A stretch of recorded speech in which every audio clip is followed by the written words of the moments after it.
بسم الله الرحمن الرحيم والعاديات ضبحا فالموريات قدحا فالمغيرات صبحا فأثرن به نقعا فوسطن به جمعا إن الإنسان لربه لكنود وإنه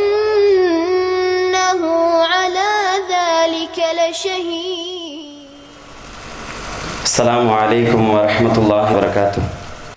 எனக்கு இங்கே வழங்கப்பட்டிருக்கிற தலைப்பு என்னவென்று சொன்னால், என்னை கவர்ந்த ஏகத்துவம்.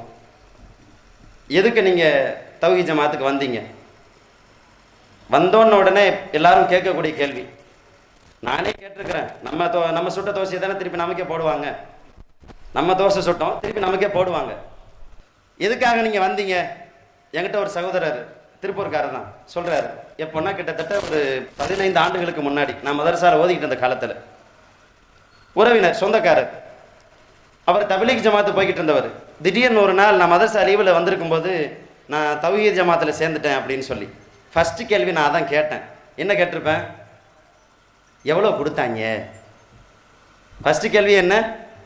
எவ்வளோ கொடுத்தாங்க? நம்ம கேட்டோமா? என்னைக்கு அதே கேள்வி திருப்பி நம்ம கேட்குறானுங்க. தௌஹீத் ஜமாத்தில் போய் சேர்ந்தீங்களா, என்னத்துக்கு சேர்ந்தீங்க, எவ்வளோ அமௌண்ட்டு கொடுத்தாங்க, என்னத்துக்கு சேர்ந்தீங்க? இப்போ இன்ஷால்லா எல்லாத்தையும் விளக்கமாக சொல்கிறேன் என்ன கொடுத்தாங்கங்கிறத. போட்டுக்க ஜுப்பா கூட சுன்ன ஜமாத் மக்கள் கொடுத்தது தான், நீங்கள் கொடுத்ததான் பாவா. இங்கே ஒரு ரூபா காசு கூட கொடுக்கல, யாரும் கொடுத்தேன்னு கை நீட்டி சொல்ல முடியாது. ஜுப்பா முதற்கொண்டு ஜுப்பா கையிலேருந்து நீங்கள் கொடுத்தது தான், நிறைய கொடுத்துருக்குறீங்க. அதுக்காக உங்களுக்கு நான் துவா செய்யும் கடமைப்பட்டிருக்கிறேன். தயவு செஞ்சு மறுமையிலையும் சட்டையை பிடிச்சிடாதீங்க. மறுமையில் நான் அல்லாஹ்விடத்தில் மாட்டிவிடக்கூடாது என்பதற்காகவே இந்த உண்மைகளை உடைத்து சொல்கிறேன்.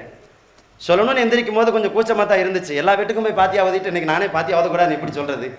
எல்லாம் ஒரு வீடு பாக்கியெல்லாம் மௌலுது ஓதி போட்டு மௌலுது எப்படி ஸ்பெஷலாக ஓதுறது, எப்படி ஓதுனா பரக்கத்து வரும், அதுக்கு என்னென்ன ஏற்பாடெல்லாம் பண்ணணும், எப்படி தலைக்கு மேலே இந்த இப்போ கட்டியிருக்காங்கல்ல இது மாதிரி மௌலுது மஜ்லிஸுகளை கட்டுவாங்க, அது மூலமாக மல்லிகைப்பூ கட்டியிருப்பாங்க, அது எப்படி டிசைனாக கட்டணும், எப்படி டிசைனாக கட்டினா வந்து பரக்கத்து வரும் அப்படின்னு சொல்லி போட்டு இன்றைக்கி அது கூடாது நம்மளே சொல்கிற மாதிரி வந்தால் எப்படி இருக்கும்? சரி, அல்ஹம்துலில்லாஹ், அல்லாஹ்வுடைய நாட்டம் தான். அல்லாஹ் இந்த வாய்ப்பை பாக்கியமாக எனக்கு தந்திருக்கிறான். நாளைக்கு மறுமையில் யாரும் இவர் தான் எங்களை வழிகெடுத்தாரு, இவர் தான் பராத்துக்கு ஆதாரம் இருக்குன்னு சொன்னார், இவர் தான் மேராஜுக்கு ஆதாரம் இருக்குன்னு சொன்னார் அப்படின்னு தயவு செஞ்சு சொல்லிடாதீங்க. சொன்னாங்கன்னா மக்களை நீங்கள் அத்தனை பேரும் சாட்சி. நான் எதையெல்லாம் செய்தேனோ, எந்த தவறான பாதைக்கு நான் வழிகேட்டினோ அவை அத்தனையிலிருந்தும் நான் வாபஸ் பெற்றுக்கொள்கிறேன். அவை அத்தனைக்கான உண்மைகளை இந்த சபைகளை தெளிவுபடுத்த நான் கடமைப்பட்டிருக்கிறேன். இன்ஷா அல்லாஹ் நாளை அத்தனை பேரும் உயிர் கொடுத்து எழுப்பப்படுகிற அந்த மறுமை நாளையிலே, இது வெறும் வீடியோ அல்ல மக்களே, நீங்கள் கேட்டுக்கொண்டு இருக்கிற நீங்கள் ஒரு சாட்சிகள். நாளை மறுமையில் அல்லாஹ் என்னுடைய கணக்கை விசாரணைக்கு எழுப்புகிற போது, இத்தனை மக்களை நீ வழிகெடுத்தாய், இத்தனை வீட்டில் மௌலுது ஓதிருக்கிற, இத்தனை வீட்டில் வாங்கி தந்துருக்கிற, இத்தனை பேர்த்தை ஏமாத்தி வழிகெடுத்திருக்கிறேன், அல்லாஹ் என் கணக்கில் வைக்கிற போது நீங்கள் அத்தனை பேரும் சாட்சி. மக்களே, நீங்கள் அத்தனை பேரும் எனக்காக சாட்சி சொல்ல வேண்டும். சொல்லுவீர்களா? அல்ஹம்துலில்லாஹ், அத்தனை பேரும் சொல்லுவீங்க. அப்போ ஆரம்பத்தில் கேட்ட மாதிரி என்னத்துக்கு ஏகத்துவத்துக்கு வந்தீங்க, ஏகத்துவத்தை எதுக்கு ஏற்றுக்கிட்டீங்க, ஏன் பல பேர் ஏகத்துவத்தை ஏற்றுக்க மாட்டேங்கிறாங்க, அது நான் உங்களுக்கு மட்டும் விளங்குது மற்றவங்களுக்குலாம் வழங்க மாட்டேங்குது, பல பேர் ஏன் புரிஞ்சுக்கிறதே இல்லை அப்படின்னு கேட்டாங்க. இவ்வளோ சொல்லும் போதே தெரிஞ்சிருக்கும் இவன் என்ன சொல்ல வர்றான், என்ன பிரச்சனை அப்படின்னு எல்லாமே தெளிவாக புரிஞ்சிருக்கும். ஒரு வரியில் சொல்லதாக இருந்தால், ஏன் உங்களுக்கு இத்தனை வருஷம் தௌஹீத் ஜமாத்து சத்தியம்ங்கிறது விளங்கலை, சுன்ன ஜமாத்தில் தான் நான் ஓதுனீங்க, திடீர்னு உங்களுக்கு மட்டும் எங்கேருந்து ஞானம் வந்துச்சு, ஏன் இவ்வளோ காலம் அவங்க மேலே நீங்களும் குற்றச்சாட்டு பயான்களில் சொல்லியிருக்கிறீங்கல்ல. இதே ஏரியாவில் ஜும்மா மேடைகளிலே பல முறை தௌஹீத் ஜமாத்தை நான் விமர்சித்து பேசியிருக்கிறேன். பல முறைனா ஜும்மாவில் திட்ட முடியாது, ரொம்பவெல்லாம் பேர் சொல்லாமல் சில அயோக்கியர்கள் இருக்கிறார்கள். குரான் ஹதீஸ் என்று பேசி சமுதாயத்தை கெடுத்து விட்டார்கள். அது என்னப்பா எங்கள் பாக்கெட்டை மட்டும் கையை வைக்கிறது, ஊருக்குள்ள பூரா பேர் விட்டு போட்டு எங்கள் பாக்கெட்டை மட்டும் கையை வச்சிங்கன்னா அப்புறம் நாங்களாம் எப்படி பிழைக்கிறது? யோசிக்கணுமா இல்லையா? அதே என்னங்க பாத்தியா ஓதக்கூடாது, மௌலுது ஓதக்கூடாது, எதுவுமே ஓதக்கூடாதுன்னு அப்புறம் நாங்கள் எப்படி பிழைக்கிறது? எங்கள் பாக்கெட்டை மட்டும் கையை வச்சிங்கன்னா சும்மா விட முடியுமா? அதனால் பல ஜும்மாக்களிலே பேசியிருக்கிறோம். தௌஹீத் ஜமாத் வழிகேடு என பேசியிருக்கிறோம். மன்னிப்பதற்கு அல்லாஹ் போதுமானவன். அப்போ எதற்காக இதெல்லாம் நான் ஒத்துக்கிறேன்? பலர் தவறாக நினைக்கலாம், இவருக்கு என்னமோ லாபம் இருக்குன்னு கூட நினைக்கலாம், இவர் என்னத்துக்காக பேசிட்டு இருக்காருன்னு பல விதமான கேள்விகள் தோன்றலாம். அல்லாஹ் தன் வேதத்தில் ஒரு வசனத்தை குறிப்பிடுகிறான். என்ன சொல்கிறான் அப்படின்னா, இன்னல்லதீன யக்துமூன மா அன்ஸல்னா மினல் பையினாத்தி வல் ஹுதா மின் பாதி மா பையன்னாஹு லின்னாஸி ஃபில் கிதாப். மக்களுக்காக வேதத்திலே சத்தியத்தை நாம் தெளிவுபடுத்தியதற்கு பின்னால் யார் வேதத்திலே நேர்வழியையும் அத்தாட்சிகளையும் மறைக்கிறாரோ, யார் சத்தியத்தை மறைக்கிறாங்களோ அவங்கள அல்லாஹும் சபிக்கிறான். சபிக்கக்கூடியவர் அத்தனை பேருமே அவர்களை சபிக்கிறார்கள். அல்லாஹ்வுடைய சாபம் அவர்களுக்கு கிடைக்கிறது. அல்லாஹ்வுடைய சாபம் கிடைச்சிட்டு அதுக்கு மேல ஊர்படுவான், நிச்சயமா தேர்றதுக்கு வாய்ப்பே கிடையாது. அப்ப அல்லாஹ்வுடைய சாபமும் யாரெல்லாம் சபிக்கிறார்களோ, மலக்குமார்கள், நபிமார்கள், நல்லவர்கள் எல்லோருடைய சாபமும் சத்தியத்தை மறைத்தவர்கள் மீது ஏற்படுகிறது அப்படின்னு நல்லா சொல்லிட்டு ஒரு வார்த்தை சொல்றான். இவர்களை தவிர, யாரை தவிர? இல்லல்லதீன தாபு வ அஸ்லஹு, திருந்தி தௌபா செய்தவர்களை தவிர, ஓ பையனு, மக்களுக்கு சத்தியத்தை தெளிவுபடுத்தியவர்களை தவிர, திருந்தி மக்களுக்கு சத்தியம் இதுதான் என்று தெளிவுபடுத்தி விட்டால் அல்லாஹ் அவர்களை மன்னித்து விடுகிறேன் என்று சொல்கிறான். அல்லாஹ்வுடைய மன்னிப்பை எதிர்பார்த்து நாம் சத்தியத்தை இன்றைய தினம் இங்கே பேசிக் கொண்டிருக்கிறோம். அல்லாஹ்வுடைய மன்னிப்பு நமக்கு வேண்டும், அல்லாஹ் மன்னிப்பை தர வேண்டும் என்பதற்காக எந்த சமுதாயத்தை நாம் தவறான பாதையில் வழிநடத்தினோமோ அதே சமுதாயத்திற்கு அல்லாஹ் நம் சத்தியத்தை சொல்வதற்கு ஒரு வாய்ப்பை அல்லாஹ் நமக்கு தந்திருக்கிறான். அப்ப என்ன நடந்துச்சு? நடந்தது என்ன அப்படின்னு சொன்னா, சுன்னத்துல் ஜமாத் மதரசாவில் ஆரம்பத்தில் போன உடனே எல்லா ஆலிம்களுக்கும் சொல்லிக் கொடுக்கப்படுவதை போல நமக்கும் பக்தி ஊட்டப்பட்டு விட்டது.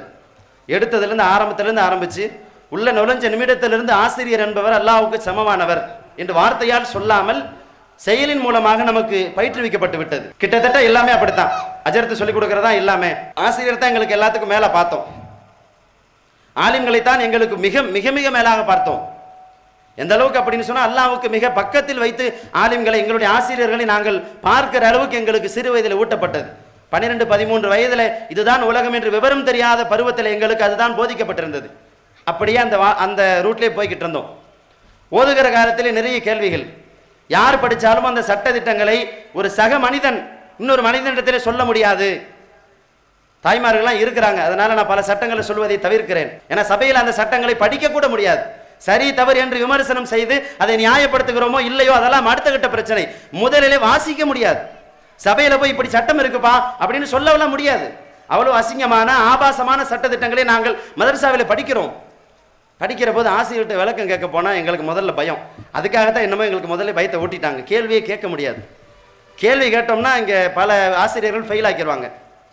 ஃபெயில் ஆக்குனா சில மதரசாக்களில் சரி போனால் போதுன்னு போட்டு விட்டுருவாங்க. இப்போ நம்ம கவர்மெண்ட்டில் 8ஆம் கிளாஸ் வரைக்கும் ஃபெயில் ஆனாலும் பிரச்சனை இல்லை, தூக்கி போட்டுறாங்கல்ல, அது மாதிரி போட்டுருவாங்க.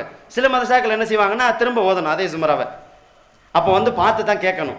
ஏதாவது யாராவது வார்த்தை புரியல அல்லது அர்த்தம் சரியாக நமக்கு வரலை அப்படின்னா அதை மட்டும் கேட்டுக்கலாமே தவிர அதோடைய உண்மையான கேள்வி என்ன, இது சாத்தியம் தானா, இது அறிவுக்கு பொருந்துமா, இப்படி அல்லாஹ் ரசூல் சொல்லி இருப்பாங்களா, இது குர்ஆன் ஹதீஸுக்கு உட்பட்டதானா என்ற கேள்வியெல்லாம் கேட்க முடியாது. கேட்டால் வெளியே தள்ளிடுவாங்க. ஆனாலும் அதையும் மீறி சில ஆசிரியர்கள் எங்களுக்கு ஃப்ரீடம் கொடுத்தாங்க. அந்த ஆசிரியர்கள்ட்ட நான் நிறைய கேட்டேன். உதாரணத்துக்கு குறிப்பிட்டு சொல்வதாக இருந்தால், மௌலானா அப்துல் சமத் நத்வி ஹசரத் அவர்கள் இன்னைக்கு சென்னையில் கிரசன்ட் அந்த மதரசாவில் ஆசிரியராக அவர்கள் பணியாற்றி கொண்டு இருக்கிறார்கள். கிட்டத்தட்ட வயசு இருக்கு அவங்களுக்கு, எப்படி ஒரு 80க்கு மேலே இருக்கும். அன்னைக்கு அவங்க எங்களுக்கு அந்த சுதந்திரம் கொடுத்தாங்க. நிறைய கேட்டேன். கேட்கிற போதெல்லாம் எல்லா கேள்விகளுக்கும் அறிவுபூர்வமாகவும் ஆணித்தரமாகவும் பதில் கொடுக்க முடிந்த அவர்களால் மதுகபு சட்டங்களுக்கான எந்த பதிலையும் தர இயலவில்லை. எந்த கேள்வி கேட்டாலும் பல நேரங்களில் கேட்போம், குர்ஆன் அல்லாஹ்வுடைய வேதம் தான் என்பதற்கு என்ன ஆதாரம் அப்படின்னு கேட்டிருக்கேன். ஆனால் சின்ன பையன் தானே, தெரிஞ்சுக்கணும்ல. அப்போ கேட்கும்போது அவங்க ஆலிம் ஹசரத் ஆசிரியர் விளக்கமாக சொல்லுவாங்க என்னென்ன வகையில் அது நமக்கு ஆதாரமாக இருக்கிறது. சுருக்கமாக அவங்க என்ன சொன்னாங்கன்னு சொல்லிடுறேன். குர்ஆனுடைய அந்த உரை நடை, அது சொல்லுகிற வாசகம், சொல்லுகிற அமைப்பு, பாமரனுக்கும் புரியும்படியான ஒரு இலக்கண நடை, அதே போல இன்று வரைக்கும் அரபி மொழி ரீதியான எந்த விதமான குறைபாடுகளும் இல்லாமல் இருத்தல், இன்றைக்கும் கூட குர்ஆனை போல யாரும் எதனையும் கொண்டு வந்துவிட முடியாது என்று இருக்கிற இந்த பண்புகள் நிறைய அவங்க பட்டியலிடுவாங்க. இப்படி எதை பற்றி கேட்டாலும் விளக்கமாக சொல்ல முடிந்த ஆசிரியர் பிறந்தகை அவர்களால் மதுகபு சட்டம்னு கேட்ட உடனே பதில் இருக்காது, சொல்ல முடியாது. சும்மா சாதாரண சட்டங்களிலிருந்து தொடங்கி மிக பயங்கரமான ஆழமான சட்டங்கள் வரைக்கும் எல்லாம் எதற்குமே பதில் கிடைக்காது. இப்போ உதாரணத்துக்கு நான் சொல்றேன், நாங்கள் சிஹாசித்தா ஓதிக்கிட்டு இருக்கிறோம். புகாரி, முஸ்லிம், திர்மிதி, அபுதாவுத், நசாயி, இந்த கிதாபுகள் இதான் சிஹாசித்தான்னு சொல்லுவாங்க. இப்போ இந்த சிஹாசித்தா ஓதிக்கிட்டு இருக்கும்போது எல்லா ஹதீஸ் கிதாபுகளிலுமே என்ன வருது, ரஃபுல் யதைன், நபி ஸல்லல்லாஹு அலைஹி வஸல்லம் அவர்கள் தொழுகையில கையை உயர்த்தினார்கள். கையை உயர்த்தினாங்க அப்படின்னா தக்பீர் கட்டும் போது எல்லாரும் கையை தூக்குறது தான். அதுக்கு பிறகு ருக்கு போறதுக்கு முன்னாடி கையை தூக்குனாங்க, சஜிதா போறதுக்கு முன்னாடி கையை தூக்குனாங்க. இப்போ நம்ம செஞ்சுட்டு இருக்கோம்ல நடைமுறையில் நபி வழி, இந்த நபி வழி இருக்கிறது என்று எல்லா ஹதீஸ் கிதாபிலும் நாங்கள் படிக்கிறோம். அப்போ என்னுடைய ஆசிரியர்கிட்ட கேட்குறேன், ஆசிரியர் அவர்களே ரஃபுல் யதைன் எல்லா ஹதீஸ் கிதாபிலும் இருக்கு, சிஹாசித்தா பூரா நான் பார்த்துட்டேன், ரஃபுல் யதைன் சம்பந்தமாக மட்டுமே கிட்டத்தட்ட 30-40 ஹதீஸ் இருக்கு. அன்னைக்கு எங்களுக்கு சஹீஹ் லைஃப்லாம் பார்க்க தெரியாது, அதை சொல்லிக் கொடுக்கவும் இல்லை. சொல்லி கொடுத்துருந்தாங்கன்னா அன்னைக்கே வந்திருப்போம். அன்னைக்கே போயிடுவாங்கிறதுக்காக தான் பல மதரசாக்கள் இன்னைக்கும் சஹீனா என்ன லைஃப்னா என்னன்னு சொல்லி கொடுக்கறது இல்லை. சஹீனா நல்லா இருக்கு, லைஃப்னா வீக்கா இருக்கு, அது வேணா தெரியுமே தவிர எப்படி சஹீஹ் பார்க்கறது எப்படி லைஃப் பார்க்கறது அப்படின்னு சொல்லி கொடுக்க மாட்டாங்க. அப்ப நான் ஆசிரியர் கேட்கிறேன், ஆசிரியர் அவர்களே கிட்டத்தட்ட 30-40 ஹதீஸுக்கு மேல வருது ரஃபுல் யதைன் சம்பந்தமாக நபி ஸல்லல்லாஹு அலைஹி வஸல்லம் அவர்கள் கையை உயர்த்தினார்கள் அப்படின்னு தானே இத்தனை ஹதீஸ் கிதாபில் இருக்கு அப்படின்னு கேட்டா ஹஸரத் அவங்க எனக்கு ஒரு விளக்கம் சொன்னாங்க. அது உங்களுக்கு புரியுதான்னு பாருங்க, எனக்கு விளங்கலை. அதை சொல்லி 15-20 வருஷம் ஆச்சு, எனக்கு விளங்கலை, உங்களுக்கு விளங்குதான்னு பாருங்க. அது எழுத்து ரீதியான சுன்னத்து, இது நடைமுறை ரீதியான சுன்னத்து அப்படின்னு சொன்னாங்க. விளங்குதா யாருக்காவது? கையை தூக்குறது எழுத்து ரீதியான சுன்னத்து, நக்கில் ரீதியான சுன்னத். நக்கில் அப்படின்னா ஒருத்தர் இன்னொருத்தர் எடுத்து சொல்றது, வழி வழியாக வந்திருக்கிறது, நபிமொழிகள் வந்திருக்கிறது, இது நக்கில் ரீதியான சுன்னத்து. சரி, கையை உயர்த்தாம இருக்கிறது அக்கில் ரீதியான சுன்னத்து. சமுதாயத்தில் அப்படித்தான் நடைமுறையில் காலங்களுமா இருந்துகிட்டு இருக்கு, அதனால அது ஒரு வகையான சுன்னத்து அப்படின்னு சொன்னாங்க. ஏதாவது விளங்குதா? எனக்கு விளங்கலை. அதுக்கு பதில் இதுக்கு திருப்திகரமான பதிலும் இல்லை. அப்ப இது மாதிரி நிறைய கேள்விகளை மதரசாக்கள் இருந்த காலத்திலே கேட்டுக்கொண்டிருந்த போதும் எங்களுக்கு இமாம்கள் மீதான ஒரு இமேஜினேஷன், ஒரு பெரிய கற்பனை ஒன்று உருவாகி இருந்தது. ஸோ அதை தாண்டி வர எங்களால் இயலவில்லை, அது நடைமுறை சாத்தியமும் இல்லை. அதே நிலையில் ஓதி முடிச்சுட்டு இமாமத்துக்கு வந்தோம். ஒரு சில சூழ்நிலைகளால் திரும்ப தௌஹீதோட கொஞ்சம் தொடர்பு ஏற்பட்டுச்சு, பிறகு திரும்ப தள்ளி நின்றுட்டோம், கொஞ்சம் மக்களோட பழக்கம் இருந்துச்சு, இப்படியே போய்கிட்டு இருந்துச்சு வாழ்க்கை. அப்போ இமாமத்தில் நல்ல ஈடுபாடாக போய்கிட்டு இருந்தப்போ எங்களுக்கு ஏற்படுகிற எல்லா கேள்விகளுக்கும் எங்களுக்கு கிடைத்த பதில் என்னவென்று சொன்னால், அபூ ஹனீஃபா பெருசா பிஜே பெருசா? அபூ ஹனீஃபா பெரிய ஆளு, அவங்கள போலலாம் முடியவே முடியாது. பிஜேங்கிறவர் ஒன்றுமில்லாத ஆளு. அப்போ அபூ ஹனீஃபாவை நாங்கள் ஃபாலோ பண்ணுறோம், நீங்கள் பிஜே ஃபாலோ பண்ணுறீங்க, நீங்கள் பிஜே தானே ஃபாலோ பண்ணுறீங்கன்னு அவங்க சொல்லுவாங்க. நான் பிஜே நீங்கள் ஃபாலோ பண்ணுறீங்க, நீங்கள் பின்பற்றுகிற பிஜேயை விட எங்களுடைய அபூ ஹனீஃபா இமாம் மிக மேலானவர் தானே அப்படிங்கிற எண்ணம் எங்களுக்கு. நான் உங்ககிட்ட கேட்குறேன், சகோதரர் யாராவது பிஜே பின்பற்றுறீங்களா? இங்கே இருக்கிற சகோதரர்கள் யாராவது பிஜேயை பின்பற்றுகிறீர்களா? இல்லவே இல்லையா? நல்லா பார்த்துக்கிறங்க. இங்கே இருக்கிற ஒரு சகோதரன் கூட பிஜே பின்பற்றது கிடையாது. குர்ஆனை ஹதீஸை மட்டும்தான் பின்பற்றுகிறார்கள் என்பது சமூகத்திற்கு போதிக்கப்படவில்லை, சமுதாயத்திற்கு சொல்லித்தரப்படவில்லை. ஆனால் பலருக்கு அது தெரியாது, மறைக்கப்பட்ட வரலாறு அதெல்லாம். அப்போ எங்களுக்கு என்னன்னா, பிஜேயை விட அபூ ஹனீஃபா பெரிய ஆள் தானே, அப்போ நாங்கள் அபூ ஹனீஃபா பின்னாடி போய்க்கிறோம், நீங்கள் பிஜே பின்னாடி போங்க. ஆனால் உண்மையில நாங்கள் யாரும் பிஜே ஃபாலோ பண்ணுறதெல்லாம் கிடையாது. சரி, அது ஒரு பக்கம் இருக்கட்டும். அப்போ அப்படி போய்கிட்டு இருந்த சூழலில் நிறைய சமுதாயத்தில் அனாச்சாரங்கள் இல்லாத பல காரியங்கள். அல்லாஹ்வுடைய அருளால் நாம் தர்கா மதரசாவில் ஓதலை, இந்த தர்கா விதமான எந்த தொடர்பு நமக்கு இல்லை. அதனால் இந்த டான்ஸ் ஆடுறது, கராத்தே டான்ஸு இதெல்லாம் நமக்கு தெரியாது. ஆனால் திருப்பூருக்கு வந்தோன்னா எல்லாத்தையும் கற்றுக் கொடுத்துட்டாங்கன்னு வச்சுக்கிறோங்க. அது என்ன கராத்தே டான்ஸுன்னு கேட்குறீங்களா? வரலாறு சொல்கிறேன். முத எனக்கு ஃபோன், அஸ்ஸலாமு அலைக்கும் வரஹ்மத்துல்லாஹி வபரகாத்துஹு. ஜும்மாவுக்கு முதல்ல ஒரு ஆலிம் வர்றார், சந்திச்சு பேசிட்டு, நீங்கள் தான் புதுசாக வந்திருக்கீங்களா இந்த பள்ளியாசலுக்கு? ஆமாஜி, இங்கே தான். எவ்வளோ நாள் ஆச்சு? ஒரு 3 மாதம் ஆச்சு. சரி, ரைட், எனக்கு எதாவது கோட்டை வந்துச்சுன்னா நான் கூப்பிட்றேன், கலந்துக்கிறேங்க அப்படின்னாரு.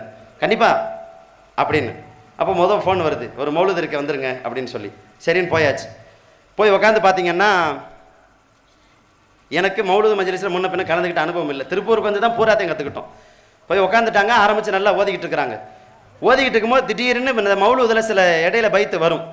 அப்போ பைத்து வரும்போது பார்த்தீங்கன்னா அந்த ஜிப்ரீல் அலைஹிஸ்ஸலாம் அவர்கள் எழுதுனதாக, அவங்க சொன்னதாக ஒரு பைத்து ஒன்று வரும், அவங்களே படித்ததாக. யா சய்யிதி யா ரசூலல்லாஹி குத் பியதி மாலி சிவாக வலா அல்வி இலா ஹதீஃப அன்த நூருல் ஹுதா ஃபீ குல்லி காயினத்தின் வ அன்த சிர்ருன் நதாயா கைர முஅதமதி. இப்படி ஆரம்பிக்கும். இதான் அந்த பைத்துடைய துவக்கம். இப்படி ஆரம்பித்து போகும்போது அது வரைக்கும் உட்காந்து நல்ல வழியாக ஓதிக்கிட்டு இருந்தவங்க இந்த பைத்து வந்த உடனே எந்திரிச்சு மட்டமல்லாக இப்படி கை வரிச்சிட்டாங்க. யா சய்யிதி யா ரசூலல்லாஹி குத் பியதி. இது நார்மல் டான்ஸ்.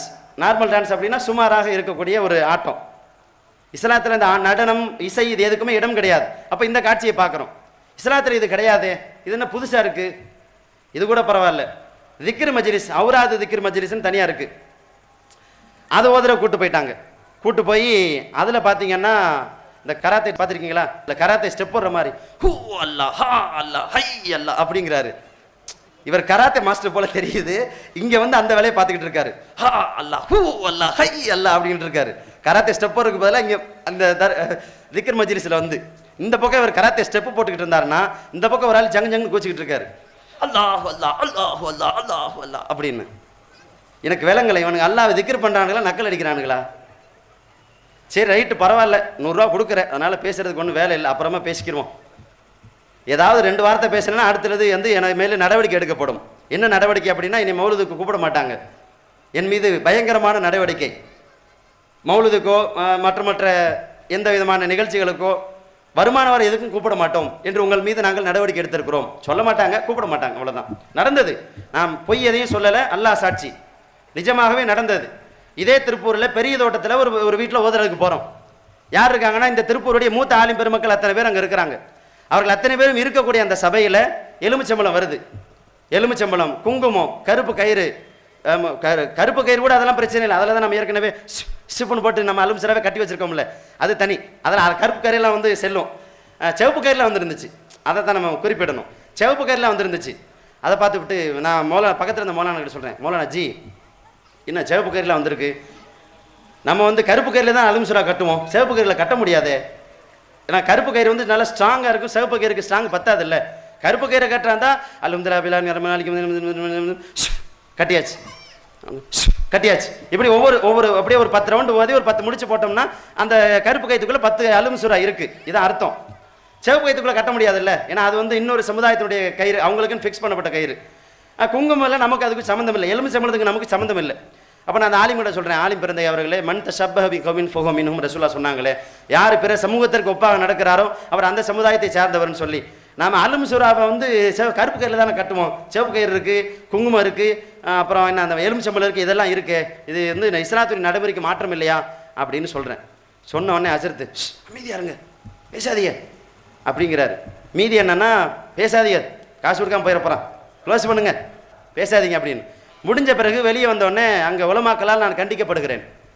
கிட்டத்தட்ட ஒரு 2-3 பேர் சேர்ந்து நம்மகிட்ட உபதேசம் பண்ணுறாங்க. என்ன உபதேசம்னா, இதில் என்ன தவறு இருக்குது, மஞ்சளுக்கு குங்குமத்துக்கு பவர் இருக்க தானே செய்யுது, கருப்பு கயிறு போடும்போது சிவப்பு கயிறு போட்டால் தப்பு இல்லை தானே.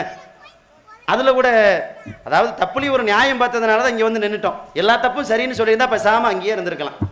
அல்லான்னு பேசாமல் ரமலான் மாதம் வேறு வருது, நல்லா காசு வர நேரம். இந்த வீணா போனவங்கள்ட்ட வந்து காசு போச்சு. 27 லைலத்துல் கதிரோ இல்லையே, நல்ல லைலத்துல் கவர் வர்ற நேரம். லைலத்துல் கவரில் மண்ணள்ளி போட்டானுங்க. சரி போகுது விடுங்க, போயிட்டு போகுது, நம்ம விஷயத்துக்கு வந்துடுவோம். அப்போது அந்த சிவப்பு கயிற்றுல முடியாதுன்னு சொல்லும்போது இப்போ எல்லாரும் சேர்ந்து கண்டிக்கிறாங்க. கண்டித்து கிட்டத்தட்ட அதுக்கு பிறகு ஒரு 2-3 மௌலுதுக்கு நம்மளை கூப்பிடலங்க. சரி நம்ம ஏதாவது சொன்னால் கூப்பிட மாட்டாங்க போல இருக்குன்னு அப்புறம் நான் சொல்கிறதே விட்ட பிறகு இப்படியே போய்கிட்டு இருக்கிற சூழ்நிலையில் என்ன நாம் படிக்கிறோம் அப்படின்னு சொன்னால், எந்த சட்டங்களை நாம் சரி காணுகிறோமோ, முக்கியமான காரணமே யாருன்னா இங்கே இருக்கிற மக்கள் தான். என்கிட்ட கேள்வி கேட்ட ஒவ்வொருவரும் அல்லாஹ் எனக்கு நேர்வழி காட்டியதற்கு காரணம். உங்களுக்கு தெரியாது யார் யாரெல்லாம் அதுக்கு காரணமாக இருந்தீங்க. நான் தொழுத ஒவ்வொரு தொழுகையிலும், இன்றைக்கு நான் செய்கிற ஒவ்வொரு பிரச்சாரத்திலும் அத்தனை பேருக்கும் நன்மை எழுதப்பட்டு கொண்டு இருக்கிறது. நீங்க நினைப்பீங்க நம்ம போய் ஒரு தடவை பார்த்தோம், நம்மளை திட்டிட்டு போயிட்டாரு அப்படின்னு நீங்க நினைச்சிருக்கலாம். உங்கள் மனதன்றைக்கு நான் காயப்படுத்தி இருக்கலாம், உங்களை நான் சிரமப்படுத்தி இருக்கலாம். ஆனால் வருத்தப்படாதீர்கள் மக்களை, நாளை மறுமையில் அத்தனைக்குமான கூலி சேர்த்து உங்களுக்கு கிடைக்கும் இன்ஷா அல்லாஹ் தஆலா. அப்போ என்கிட்ட பல பேர் பார்த்து பேசும்போதெல்லாம் நான் வந்து எல்லாத்தையும் தட்டி கழிச்சிட்டு சமாதானம் சொல்லிட்டு போயாச்சு. பல பேர் கேட்ட கேள்விகள் தான் நம்ம யோசிக்க வைத்தது. பல பேர் என்ன கேட்குறாங்கன்னா, பல பேர் வந்து வருமா வராதா, அது என்ன வருமா வராதா அப்படின்னு கேட்டிங்கன்னா, இந்த வரும் வராதுன்னு ஒன்று இருக்குது தமிழில். என்ன வரும் வராதுன்னா, 2ல் ஒன்று சரின்னு சொல்லணும். ஒன்று இந்த பக்கம் போகிறதா இந்த பக்கம் போகிறதா அப்படின்னா, ஒன்று இந்த பக்கம் போகணும்னு சொல்லணும், இல்லை அந்த பக்கம் போகணும்னு சொல்லணும். 2 பக்கமும் போகலாம், 2மே சரி. இதுக்கு பேர் என்ன, வரும் ஆனால் வராது அப்படின்னு தமிழில் இப்போ புதுசாக லேட்டஸ்ட் பாஷை இது. வரும் ஆனால் வராதுன்னு சொல்லக்கூடிய இந்த பாஷை. இது ஏன் இந்த கேள்வி வருது அப்படின்னா, பல பேர் வந்து குர்ஆன் ஹதீஸ்ல இப்படி இருக்கு, நபி ஸல்லல்லாஹு அலைஹி வஸல்லம் அவங்க வந்து தொழுகையில நெஞ்சின் மீது தக்பீர் கட்டினாங்கன்னு தானே இருக்கு, நீங்க தொப்புளு கீழே கட்டுறீங்களே, நபி ஸல்லல்லாஹு அலைஹி வஸல்லம் அவங்க வந்து சத்தம் போட்டு தான் ஆமீன் சொன்னாங்கன்னு ஹதீஸ்ல வருது. யார் சத்தம் போட்டு ஆமீன் சொல்கிறாரோ அவருக்குன்னு தனி சிறப்பு ரசூலுல்லாஹ் சொல்லியிருக்காங்களே. எவருடைய ஆமீன் மலக்குகளோட ஆமீனோட ஒத்து போகுதோ அவருடைய பாவங்கள் மன்னிக்கப்படுகிறது ரசூலுல்லாஹ் சொன்னாங்களே. ஆமீன் சத்தம் போட்டு சொல்லக்கூடாதுங்கிறீங்களே. இப்படி பலவிதமான கேள்விகள். ஒரு சாரார் இப்படி வந்தாங்கன்னா, இன்னொரு சாரார் மதுகப் எப்படி நீங்கள் ஃபாலோ பண்ணுறீங்க, எப்படி நீங்கள் தர்காக்களை ஏற்றுக்கிறீங்க, எப்படி நீங்கள் உருசு கொண்டாடுறதை அனுமதிக்கிறீங்க, எப்படி நீங்கள் லைலத்துல் கத்ரை கொண்டாடுறீங்கன்னு இப்படி பலவிதமான கேள்விகள் முன்வைக்கப்படுகிற போது நான் எடுத்து பார்க்குறேன்.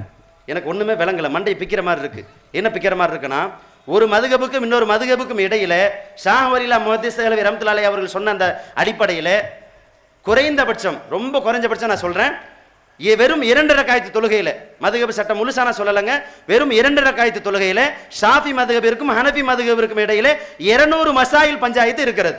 200 சட்ட கருத்து வேறுபாடுகள் இருக்கிறது. இதுல வேற அதுல வேற, இதுல கூடும்னா அதுல கூடாது, அதுல கூடாதுன்னா இதுல கூடும். நான் சொல்ல விளங்குதா?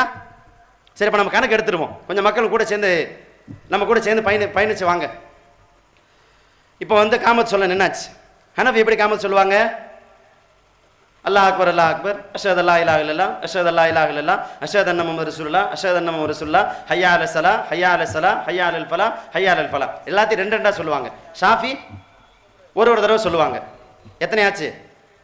1. கூட நீங்க தான் கவுண்ட் பண்ணணும், நானே பேசிட்டு இருக்க மாட்டேன். எத்தனையாச்சு? 1. இப்போ தக்பீர் அல்லாஹு அக்பர்னு கட்டுறோம். ஹனஃபி எங்க கட்டுவாங்க? தொப்புளுக்கு கீழே. ஷாஃபி தொப்புளுக்கு மேலே. எத்தனையாச்சு? 2. தக்பீர் கட்டின உடனே இவங்க ஹனஃபி சுபானக்கல்லாஹும் வபிஹம்திக வ தபாரக இஸ்முக வ தஆலா ஜத்துக வ லா இலாஹ இருக்க, இது அவங்களுடைய சலாம். ஷாஃபிக்கு இன்னி வஜ்ஹத் வஜீஹ் எழுதி ஓதுவாங்க. எத்தனையாச்சு? 3. 3 ஆச்சா? சனா ஓதி முடிச்சுன்னா அலும் சூரா ஆரம்பிக்கணுமா? அலும் சூரா ஆரம்பிக்கும் போது பிஸ்மில்லாஹிர் ரஹ்மானிர் ரஹீம் சத்தம் போட்டு ஓதணும் ஷாஃபியில. ஹனஃபியில சத்தம் போட்டு ஓதக்கூடாது. எத்தனையாச்சு? 4. இன்னும் அலும் சூராக்கே போலங்க, 4 தாண்டிருச்சு.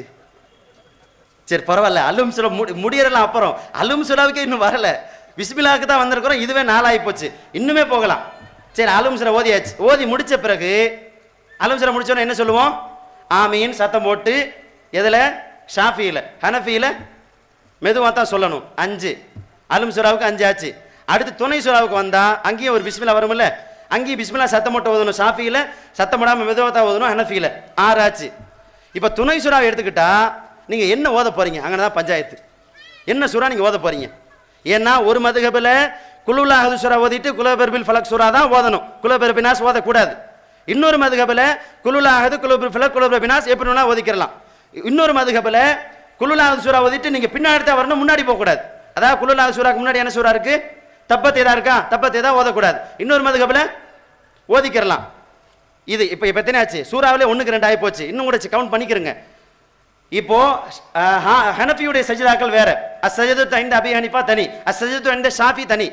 ஓதக்கூடிய வசனம் சஜிதா வசனமாக இருந்தால் ஷாஃபி சஜிதா செய்யணும், ஹனஃபி செய்யக்கூடாது. ஹனஃபியோட வசனத்தை ஓதுனா ஹனஃபி சஜிதா செய்யணும், ஷாஃபி செய்யக்கூடாது. இதே ஒரு 10 ஆகி போச்சுங்க துணை சூறாக்குள்ளேயே. இன்னும் குனியவே இல்லைங்க, தக்பீர் கட்டி நின்றுக்கிட்டு தாங்க இருக்கிறோம், இன்னும் குனியவே இல்லை. இப்போ கேட்குறாரு 2ல் எது சரி? நான் சொல்கிறேன் 2மே சரி. 2மே. இது எப்படின்னா வரும் ஆனால் வராது. இப்படி சொன்னால் நம்ம என்ன சொல்லுவோம்? நார்மலாக நம்ம ஒருத்தக்கிட்ட போய் பேசணும், பஸ் ஸ்டாண்டுக்கு எந்த பக்கங்க போகணும் அப்படின்னு. அது வந்துங்க அப்படிங்கிறார். இந்த பக்கம் போகணுங்களா? தாராளமாக போகலாங்க. இந்த பக்கம் போகலாங்களா? தாராளமாக போகலாமுங்க. அந்த பக்கமும் பஸ் ஸ்டாண்டுக்கு போகலாமுங்க, இந்த பக்கம் இங்கிட்டும் போகலாங்க. 4 பக்கம் நீங்கள் பஸ் ஸ்டாண்டுக்கு போகலாம் அப்படின்னு ஒரு ஆள் சொன்னாருன்னா ஆள் மாதிரி கேட்டோமோ? நம்ம நினைப்போமா இல்லையா? அப்போ நம்ம பழக்க பாஷையில் ஒருத்தங்கிட்ட போய் முரண்பட்ட 4 வழிகள், 4 திசையின்பால் செல்லக்கூடிய வழிகள் 4மே சரியாக இருக்காது என்று நாம் சொல்வதாக இருந்தால், அப்போ 4 முரண்பட்ட வழிகள்லாம் சரிதான், 4மே ஒன்று தான் சொல்லி நான் எப்படி சொல்றது? என்னால் முடியல. ஆய்வுக்கு உட்படுத்துகிற போது இந்த வழி வேறு அந்த வழி வேறு, 2மே எப்படி சரியாகும்? அட ஏதாவது 4ல் 1 தானே சரியா இருக்க முடியும். 4ல் ஏதாவது 1ஆவது சரின்னு சொல்லுங்க. ஒன்று ஹனஃபி மதுஹபை பின்பற்றக்கூடியவர்கள் ஹனஃபி மதுஹப் மட்டும் சரின்னு சொல்லுங்க, ஷாஃபி மதுஹபை பின்பற்றக்கூடியவர்கள் ஷாஃபி மதுஹப் மட்டும் சரி, மீதியெல்லாம் வழிகேடுன்னு சொல்லுங்கன்னா இல்லை. 4 மதுஹபை பின்பற்றக்கூடியவர்களும் இங்கே வந்து தொழலாம். ஆனால் சரியான வழியில் இருக்கக்கூடிய தவி ஜமாத்துக்காரன் வரவே கூடாது. 144 தடை உத்தரவு பிறப்பிக்கப்பட்டிருக்கிறது, உள்ளே போகக்கூடாது. சரியா? வாசப்படியிலேயே தப்பி தவறி கூட நீங்கள் உள்ளே போயிடக்கூடாதுன்னு எங்கே எழுதி வச்சிருக்கிறாங்க? அல்லாஹ் சொல்கிறான் ஏற்கனவே அந்த 4 தன்மை உள்ள பள்ளிவாசலுக்கு போகாதன்னு. நம்ம எங்கேயாவது வெளியே போகும்போது தவறுதலாக உள்ளே போயிட்டோம்னா வாசலே எழுதி வச்சிருப்பாங்க, பாபா இது வந்து பள்ளிவாசல் கிடையாது, அல்லாஹ் சொன்ன அந்த 4 பண்பை நாங்கள் கரெக்டாக விடாமல் கடைபிடிக்கிறோம், தயவு செய்து உள்ளே வர வேண்டான்னு போட்டிருப்பாங்க. அது 4 மதுஹப் இல்லை, 4 பண்புகள். அல்லாஹ் 4 பண்புகள் குர்ஆன் சொல்றாங்க. எல்லா தௌஹீத் மக்களுக்கும் அது தெரியும் அந்த வசனங்கள்லாம். அப்போ அந்த 4 பண்புகளை நாங்கள் விடாமல் கண்டிப்பாக கடைபிடிக்கிறோம், ஆகவே நீங்கள் உள்ளே வர வேண்டாம். அப்போ அல்லாவே சொன்ன பிறகு நம்ம உள்ளே போக போகிறோம், சந்தோஷமா நீங்களே தொழுதுக்கிறங்க பாவா, எங்களுக்கு ஒன்றும் வேண்டியதில்லை, ஏன்னா எல்லாம் வரக்கூடாதுன்ட்டான், அதனால் நாங்கள் வரலன்னு சொல்லிட்டு வந்துடுவோம். அப்போ இந்த இடத்துல கேள்வி கேட்டு வருகிற மக்களிடத்துல 4ல் எது சரின்னு ஒரு ஆள் கேட்டாருங்க. யார் கேட்டான்னு தெரியல, பாவம் மனுஷன். எந்த சகோதரர் கேட்டாரோ யாரோ ஒருத்தர் கேட்டார், 4ல் எதுங்க சரின்னா நான் அவர்கிட்ட 4மே சரிங்கிறேன். நான் சொல்லிட்டு போயிடுறேன். நீங்கள் நினைக்கிறீங்க நம்மகிட்ட சண்டை போட்டு தானுங்க போனார், நம்ம சொல்லும்போது ஒரு சத்தியத்தை ஏற்றுக்கிறலையேன்னு உங்களுக்கு தோணலாம். ஆனால் அவருடைய உள்மனம் அவரிடத்துல பேசி கொண்டு இருக்கிறது. என்கிட்ட பேசிச்சு, என்னுடைய மனம் பேசுகிறது, எப்பா 4மே வேற வேறையாச்சே, 4க்கு மத்தியில் 1000 பஞ்சாயத்து இருக்கு, எப்படி ஏற்றுக்கிறது? 200 மசாலி பிரச்சனை இருக்குன்னு சொன்னா குனியவே இல்லை. அதுங்களை எத்தனை ஆச்சு கவுண்ட் பண்ணிக்கலாம்? கரெக்டா 10 ஆச்சா? அவங்க இன்னும் குனியவே இல்லை. இது தக்பீர் கட்டி நின்னது மட்டும்தான். அது போக எங்க தொழுகிறாருங்கிற வச்சு ஒரு 10 பஞ்சாயத்து வரும். அது எங்க தொழுகிறார் அப்படின்னா ஒழுவை முறிக்கக்கூடியதுன்னா ஒரு மதுகபில் ரத்தம் வந்தால் ஒழு முறியும், இன்னொரு மதுகபில் ரத்தம் வந்தாலும் பிரச்சனை இல்லை, ஒழு முறியாது. ஒரு மதுகபில் வாந்தி வந்தாலே முறியும், இன்னொரு மதுகபில் வாந்தி வாய் நிறையா இருக்கணும். வாய் நிறையா குபுக்குன்னு கக்கணும். சரியா? குபுக்குன்னு கக்குனா தான் முறியும். சரி, இதெல்லாம் தாண்டி அவர் பள்ளிவாசல தொழுதாருன்னா பிரச்சனை இல்லை. தப்பித்தவரி வீட்டை தக்பீர் கட்டிட்டாருன்னா அம்மாவோ இல்லை மனைவியோ, இப்போ ஒருத்தர் தொழுகிறாருன்னா அவருடைய அம்மாவோ மனைவி வீட்டில் வேலை செஞ்சு தானே இருப்பாங்க பெண்கள். அவங்க பாவம் தலைகணை தூக்கி அந்த பக்கம் வைக்க, பாயை தூக்கி இந்த பக்கம் போட, சமையலுக்கு அரிசி எடுக்க, தண்ணி மெத்தனை ஏதாவது செஞ்சுக்கிட்டு இருப்பாங்க. அப்படி செஞ்சுக்கிட்டு இருக்கும்போது தவறுதலை மேலே கை பட்டுருச்சுன்னு வைங்களேன், ஹனஃபியா இருந்தா அப்படியே தொழுகலாம், பிரச்சனை இல்லை. ஷாஃபியா இருந்தா தொழுக போய் மறுபடியும் முதல்ல வந்து ஒளி செஞ்சுட்டு வரணும். சரியா? விளையாட்டுகளுங்க நெசமாங்க. சரியா? இது ஒரு பக்கம். இப்போ இது போக நாளைக்கு மறுமையில் இவர்கள் சொல்லுகிற அடிப்படையில் புரிந்து கொள்வதாக இருந்தால் நாளை மறுமையுடைய விசாரணை நீதிமன்றம் என்பது 4 விதங்களாக அமைக்கப்பட வேண்டும். ஷாஃபிக்கு தனி நீதிமன்றம், ஹனஃபிக்கு தனி நீதிமன்றம், மாலிக் மதுகபுக்கு தனி நீதிமன்றம், ஹம்பதி மதுகபு தனி நீதிமன்றம். 4 மதுகபுக்கும் தனித்தனி நீதிமன்றம். ஏன்னா ஒரு மதுகபுல கூடும்னா இன்னொரு மதுகபுல கூடாது. இப்போ ஒரே காரியம் தான், ஆனால் ஒருவருடைய தொழுகை கூடாது, இன்னொருவருடைய தொழுகை கூடும். எப்படி இது சரியாகும்? இது எந்த வகையில் சரியாகும்? அட வேணாமுங்க, அண்ணன் தம்பி 2 பேர் 2 மதுகப், ஒருத்தர் ஷாஃபி இன்னொருத்தர் ஹனஃபி. தக்பீர் கட்டி தொழும் போது அம்மாவோ யாரோ குறுக்கால போனாங்க, 2 பேர்த்தையும் உரைச்சிட்டு போயிட்டாங்கன்னா 2 பேர்ல ஒருத்தர் போய் ஒளி செஞ்சுட்டு வருவார், இன்னொருத்தர். இப்படி வருமாங்க சட்டம் முதல்ல உலகத்தில்? இது சட்டம்னு சொல்லி யார்ட்டையா நம்ம போய் சொல்ல முடியுமா? எங்க 2ல் ஏதாவது ஒன்னையாவது சரின்னு சொல்லுங்கிறார் என்கிட்ட கேள்வி கேட்கிறவர். இல்லைங்க, அது 2ல் ஏதாவது ஒன்று இல்லை, 4மே சரி. 2 இல்லை 4 இருக்கு, 4மே சரி. 2 பார்த்ததுக்கே கண்ணை கட்டுதா? 2 தாங்க பார்த்துருக்குறோம். 2 மதுகபுடைய 2 ரக்காயத்து தொழுகையில் தக்பீர் கட்டி தான் நின்றுருக்கோம், இன்னும் குனிய கூட இல்லை. கரெக்டாக நான் சொல்றது? தக்பீர் கட்டி நின்று இன்னும் குனிய கூட இல்லை. குனியறதுக்குள்ளேயுமே கண்ணை கட்டுற மாதிரியே இருக்கு. இம்புட்டு பஞ்சாயத்தா அப்படின்னு சொல்லி 10 தாண்டிருச்சு. இப்படி நிலைமை இருக்கிற பட்சத்தில் 2ஐயும் சரிதான் என்று என்னால் வாதிட முடியவில்லை. கேள்வி கேட்கிற தௌஹீது மக்கள் இடத்துல வேண்டுமானால் நான் ஏமாற்றி விட்டு அது இருக்குங்க, அதெல்லாம் அப்படித்தாங்க இருக்கும். உங்க ஆளுகளுக்கு எங்க ஆளுகள் எவ்வளவு பரவாயில்ல தெரியுமா? உங்க ஆளுங்க எப்படி தெரியுமா பேசுறாங்க? மேடை போட்டு அப்படி பேசுறாங்கல்ல, எப்படி பேசுறாங்கல்ல, மரியாதை குறைவா பேசுறாங்க. மரியாதை குறைவா பேசினா பேசிட்டு போறான், அவருக்காச்சு அல்லாவுக்காச்சு. நீ சத்தியத்தை ஏத்துக்கிட்டியா? அதெல்லாம் பிரச்சனை இல்லை, மரியாதை குறைவா நீங்க பேசினீங்கல்ல, அதனால நாங்கள் உங்க தௌஹீதெல்லாம் ஏற்றுக்க மாட்டோம், உங்கள்கிட்ட எல்லாம் பேசவே மாட்டோம். இதில் கூட நான் வித்தியாசமான பதிலாக சொல்லியிருக்கேன். யாருன்னு தெரியல, வந்திருக்கீங்களான்னு ஞாபகம் இல்லை. ஒரு சகோதரர் கேட்டார் என்கிட்ட, இப்படி முரண்பட்ட சட்டங்கள் இருக்கு, இதை நீங்க சரின்னு ஏத்துக்கிறீங்களே, நிறைய தவறான ஆபாசமான அசிங்கமான சட்டத்திட்டங்கள் இருக்கு, இதெல்லாம் நீங்க சரின்னு ஏத்துக்கிட்டு உங்களால் நடைமுறைப்படுத்த முடியுமா அப்படின்னு கேட்ட உடனே எனக்கா நல்லா சிக்கிக்கிட்டேன். என்ன பதில் இந்த ஆள்கிட்ட சொல்றது?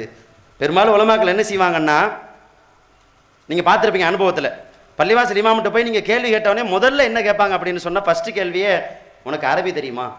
முதல் கேள்வியே தெரியல தானே உங்கள்கிட்ட வந்திருக்கோம், நீ விளக்கத்தை சொல்லு அப்படின்னு நம்ம கேட்போம். மனசுக்குள்ள நினைப்போம், வாயில சொல்ல மாட்டோம், தெரியாது ஜீனு. அப்ப அரபி தெரியாத இடத்துல நான் எதையும் பேச தயாராக இல்லை. சரி, எனக்கு தெரியாது பாவா, உங்களுக்கு தெரியும்ல, நீங்க சொல்லுங்க பாவா அப்படின்னு கேட்டா, நாங்கள் முஸ்லீம்கள்ட்ட தான் பேசுறது, காஃபிர்கள்ட்ட எல்லாம் பேசுறது இல்லை அப்படின்னு. அப்போ நம்ம சகோதரர் தான் ஒரு நடந்த ஒரு சம்பவத்தை சொன்னாங்க. ஒரு சகோதரர் சொன்னோடனே, ஜி அஷஹது அல்லா இலாஹ இல்லல்லாஹ் வ அஷஹது அன்ன முஹம்மது ரசூலுல்லாஹ், நான் இப்போ முஸ்லீம் ஆயிட்டேன், இப்போ என் கேள்விக்கு பதில் சொல்லுவீங்களா சொல்லுங்க அப்படின்னு கேட்டாராம். இது நம்ம சகோதரர் சொன்ன வரலாறு. சரி, அது ஒரு பக்கம் இருக்கட்டும். அப்போ கேள்வி கேட்கறதுக்கும் போயாச்சு.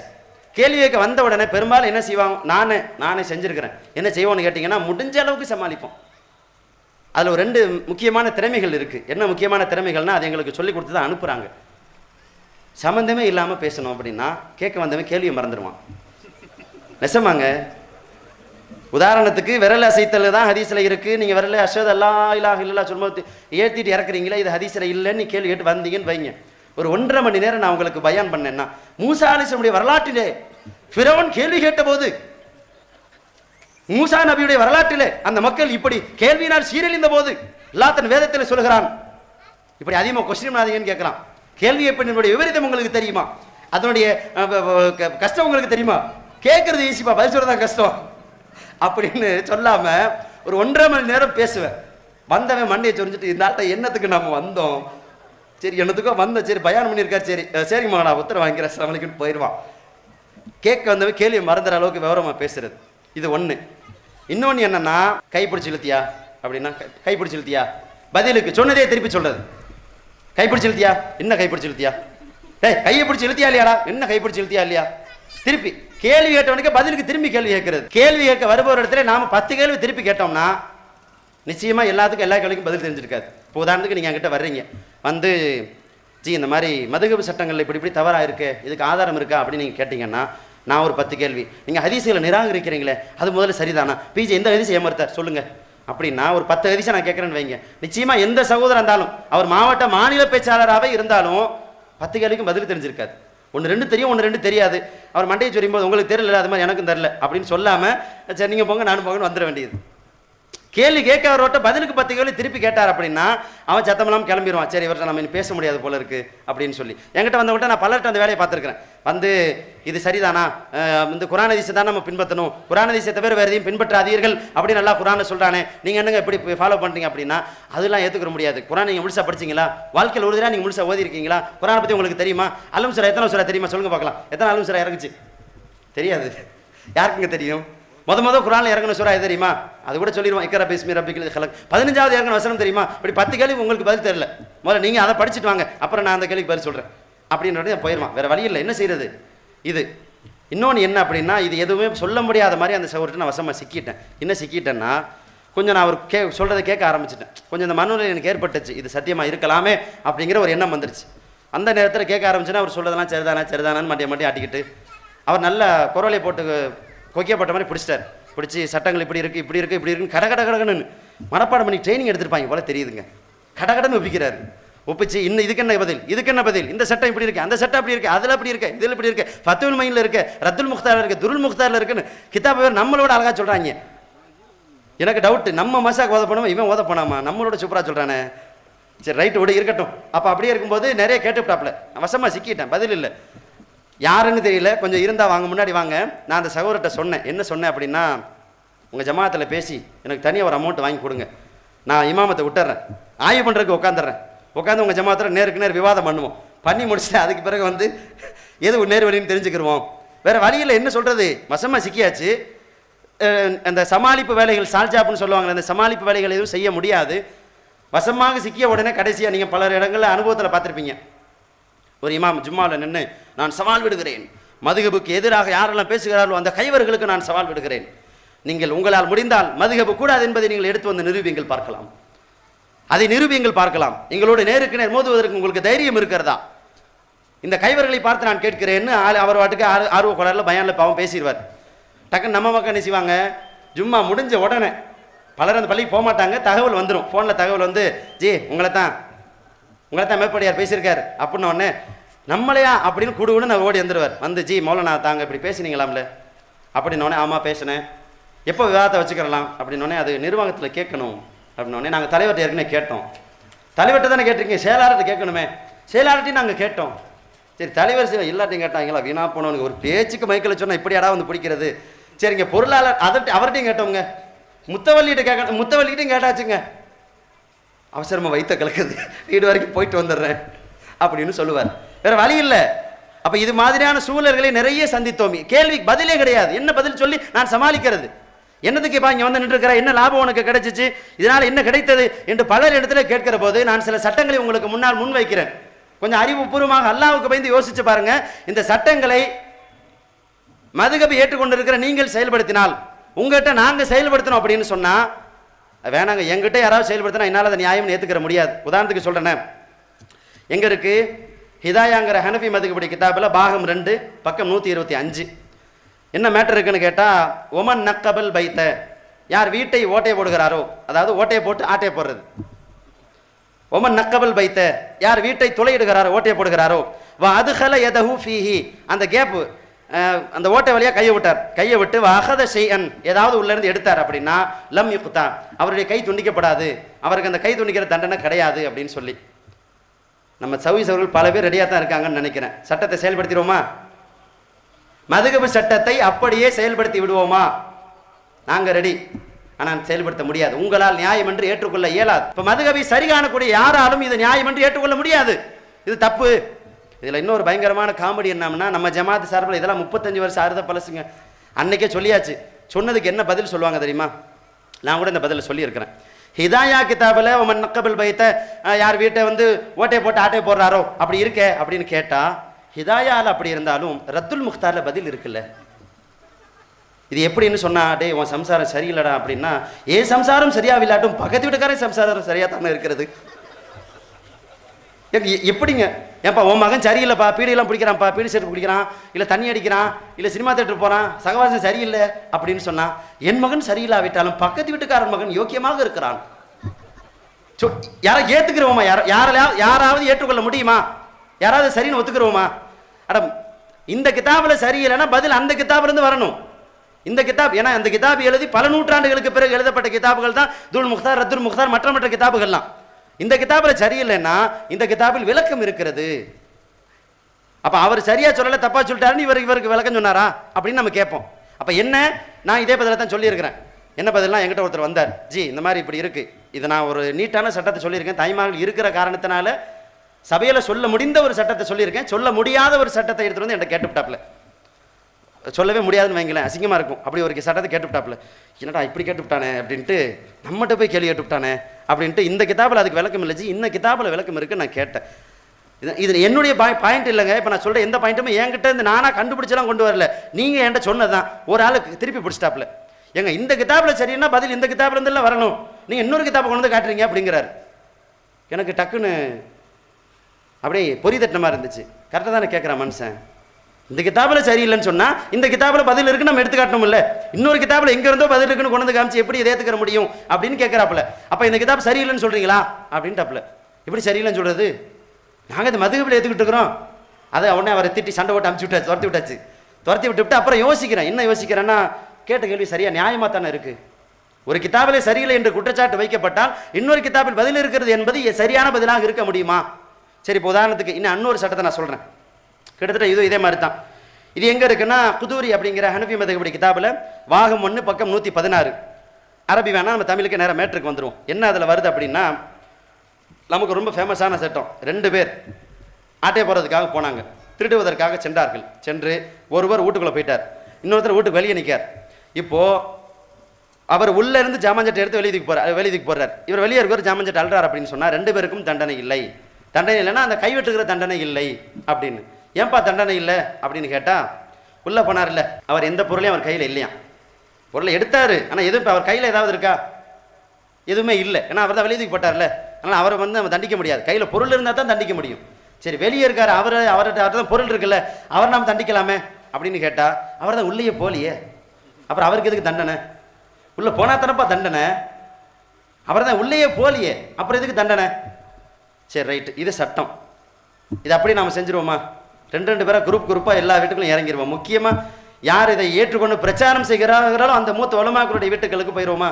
ஏற்றுக்குருவாங்களா நியாயம்னு சொல்லி? என்கிட்ட ஒருத்தர் கேட்டாருங்க, பொசுக்குன்னு கேட்டுவிட்டார் மனுஷன். ஏங்க உங்கள் வீட்டுக்கு இன்றைக்கி ராத்திரி நாங்கள் 2 பேர் போடுறோம், என்ன சொல்கிறீங்க? உங்கள் மதுகப் சட்டத்தை ஃபாலோ பண்ணுறீங்களா? அட பாவி, இப்படி பிடிச்சிட்டானே பாயிண்ட்டை அப்படின்னு ஒன்றும் பேச முடியாது. வாரா ராசா நான் சொல்ல முடியும், வீட்டுக்கு வந்தேன் நான் போலீஸுக்கு போன போட்டுருவேன் தான் நான் பதிலுக்கு சொல்லிட்டு வர்றேன். அப்போ என்னன்னு பார்த்தா, எந்த சட்டத்தை நாங்கள் நியாயம் என்று ஏற்றுக்கொண்டு பிரச்சாரம் செய்கிறோமோ அதே சட்டத்தை ஒருத்தன் திருப்பி பிடிச்சான்னா ஒன்றும் செய்ய முடியல, அதை நியாயம் என்று நியாயப்படுத்த முடியல. உங்களை யாராவது நியாயப்படுத்த முடியுதா? சரின்னு ஏற்றுக்கிறதா மனசு? முடியல. யார் இதை ஏற்றுக்கொண்டு சரிதான் என்று மக்களுக்கு வழிகாட்டி கொண்டிருக்கிறார்களோ அவர்களாலும் இதனை சரி காண முடியாது, ஏற்றுக்கொள்ளவும் முடியாது என்பதை நாம் நடைமுறையிலிருந்து பார்க்கிறோம். இதெல்லாம் பரவாயில்ல. இன்னொரு இடத்துல இருக்குது, என்னென்னு கேட்டால், ஆடு இருக்குல்ல, இதெல்லாம் ரொம்ப தூரம் எல்லாமே கண்டுபிடிக்க வேண்டியதில்லை. நம்ம இப்போ கோடைக்கால பயிற்சி வகுப்பு போட்டாங்க இல்லைங்க, அந்த 1 2 3 புத்தகங்கள் போட்டாங்கல்ல, அந்த 3வது புத்தகத்தில் மதுகபினுடைய சட்டங்களுடைய அற்புதமான சட்டங்கள் அப்படின்னு சொல்லி போட்டிருக்கிறாங்க. அந்த அற்புதமான சட்டங்கள் பார்த்தீங்கன்னா இதெல்லாம் வரும். இப்போ அரபி வாசகம், பாகம், பக்கம், நம்பர் எல்லாமே இருக்கும். அதில் ஒரு சட்டம் வருது, அற்புதமான சட்டம். என்னென்னா, ஆடு வளர்ப்பவர்களுக்கு ஒரு எச்சரிக்கை. ஏற்கனவே 2 பேரும் ஆட்டை போடுறதுக்கு பிளான் போட்டோம், ஓட்டை போட்டு ஆட்டை போடுறதுக்கும் பிளானை போட்டோம். இப்போ அடுத்த பிளான் என்ன அப்படின்னு கேட்டிங்கன்னா, வீட்டில் ஆடு யாராவது வளர்த்தீங்க அப்படின்னா மதுகபடி சட்டம், கிதாபுடைய சட்டம் என்ன அப்படின்னு சொன்னால், ஆட்டை அங்கனையே கோழி போட்டு அமுக்கிற மாதிரி ஈரத்துணி போட்டு அமுக்கி அங்கனுக்குள்ளேயே, எங்கண்ணே ரொம்ப லாங்கெல்லாம் இல்லை, உங்கள் வீட்டு வாசல்லே ஆட்டை அறுத்து அங்கேயே தோலை உரித்து கறியை தூக்கிட்டு போனோம் அப்படின்னா, கறியை திருடினால் தண்டனை கிடையாது அப்படின்னு சொல்லி. இப்போ கறிக்கடை வச்சுருக்கவங்களாம் கொஞ்சம் உஷாராக தான் இருக்கணும். கறிக்கடை வச்சுருக்க ரேட்டு ரொம்ப ஜாஸ்தியாக தானே இருக்குது. எல்லோரும் மதுகபிக்க மாறிடுவாங்க. அதான் எழுதி கறி ஆட்டை போட்டால் தான் தண்டனை கிடையாதுங்கிறாங்க. நீங்கள் ஏன் கஷ்டப்பட்டுட்டு இருக்கிறீங்க? அழகா நேராக கறிக்கடைக்காரன்ட்ட போக வேண்டியது. நீ மதுகபி ஏற்றுக்கொள்கிறாயா? ஆம், உண்மையாக நான் ஏற்றுக்கொள்கிறேன். நீ ஹனஃபி மதுகபி மதிக்கிறாயா? ஆம், நிசமாக நான் மதிக்கிறேன். அப்போ உன் கறியை நான் ஆட்டை போடலாம், நீ என்னை தண்டிக்க முடியாது. இதான்ப்பா சட்டம். கறிக்கடைக்காரன் அருவாளோட துரத்திடுவாங்க. அப்ப ஏற்றுக்கொள்வோனால் கூட நடைமுறைப்படுத்த முடியாத ஒரு சட்டத்தை எப்படி சரி என்று நான் சமுதாயத்தில் போய் வாதிடுவது? ஏன்ப்பா இதெல்லாம் ஓதுற காலத்தே தெரியாதா அப்படின்னு நீங்கள் கேட்டால், ஓதுற காலத்தில் இதெல்லாம் நாங்கள் படிக்கலைங்க.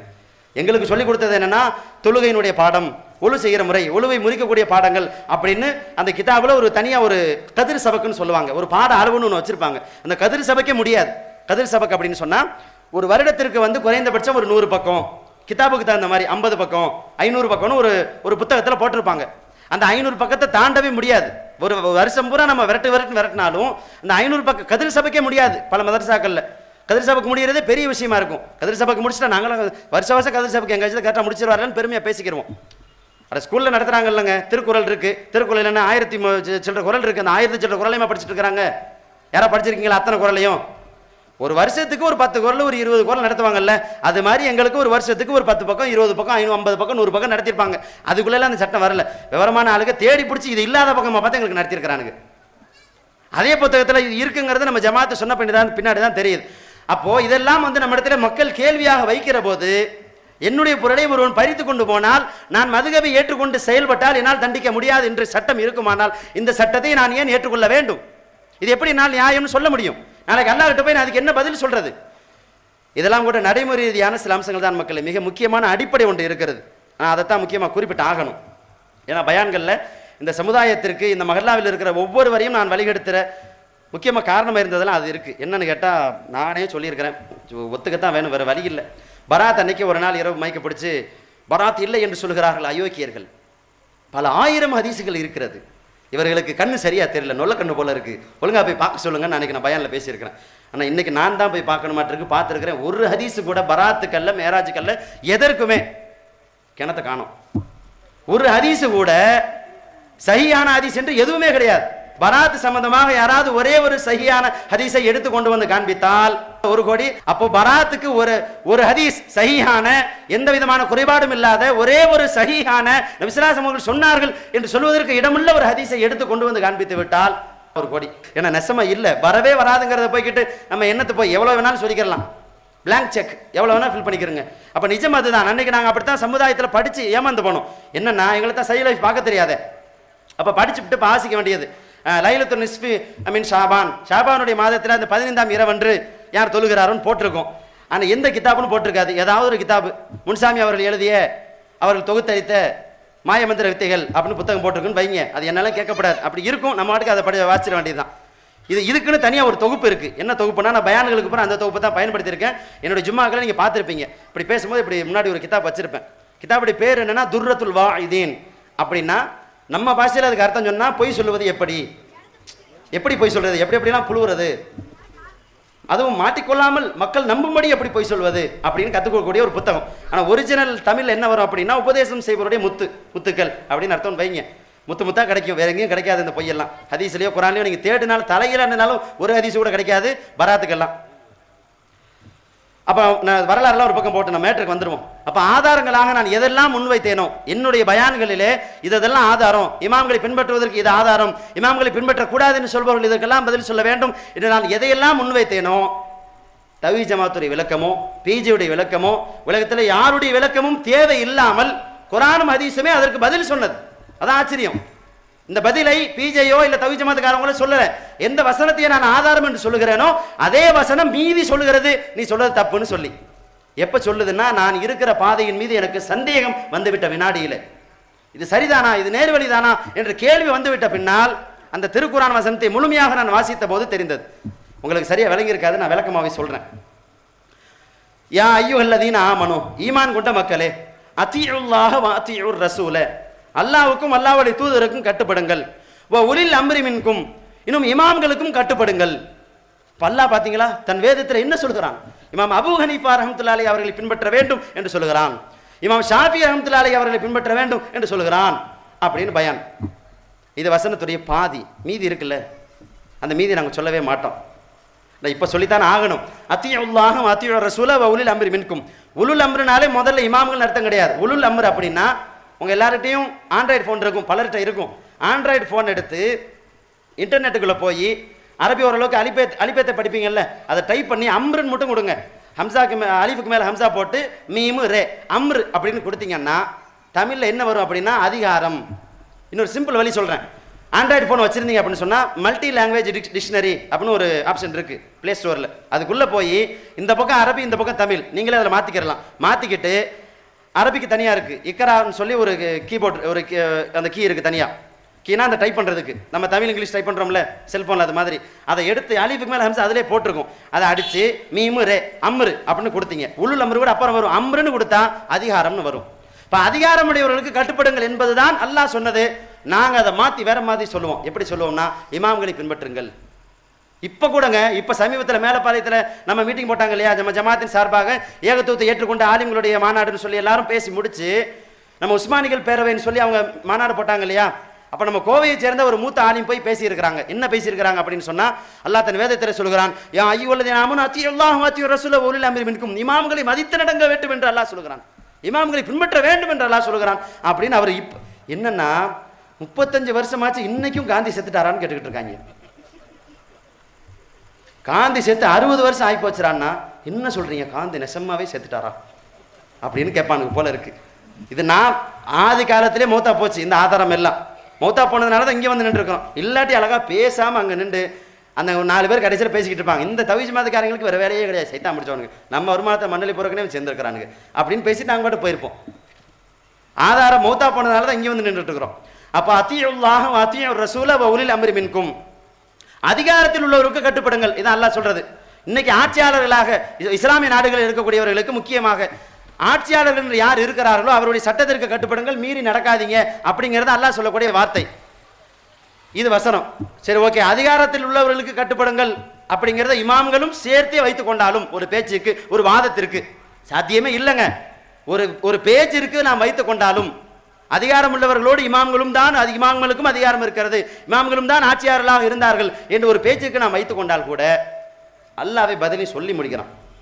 யாருக்காவது நடுவில் கொஞ்சம் அல்லாஹ் வாய்ப்பு கொடுத்தான்னா சட்டம் எடுத்து சாத்தி எடுத்தா அல்லாஹ் அந்த வசனத்தை முடிப்பான்.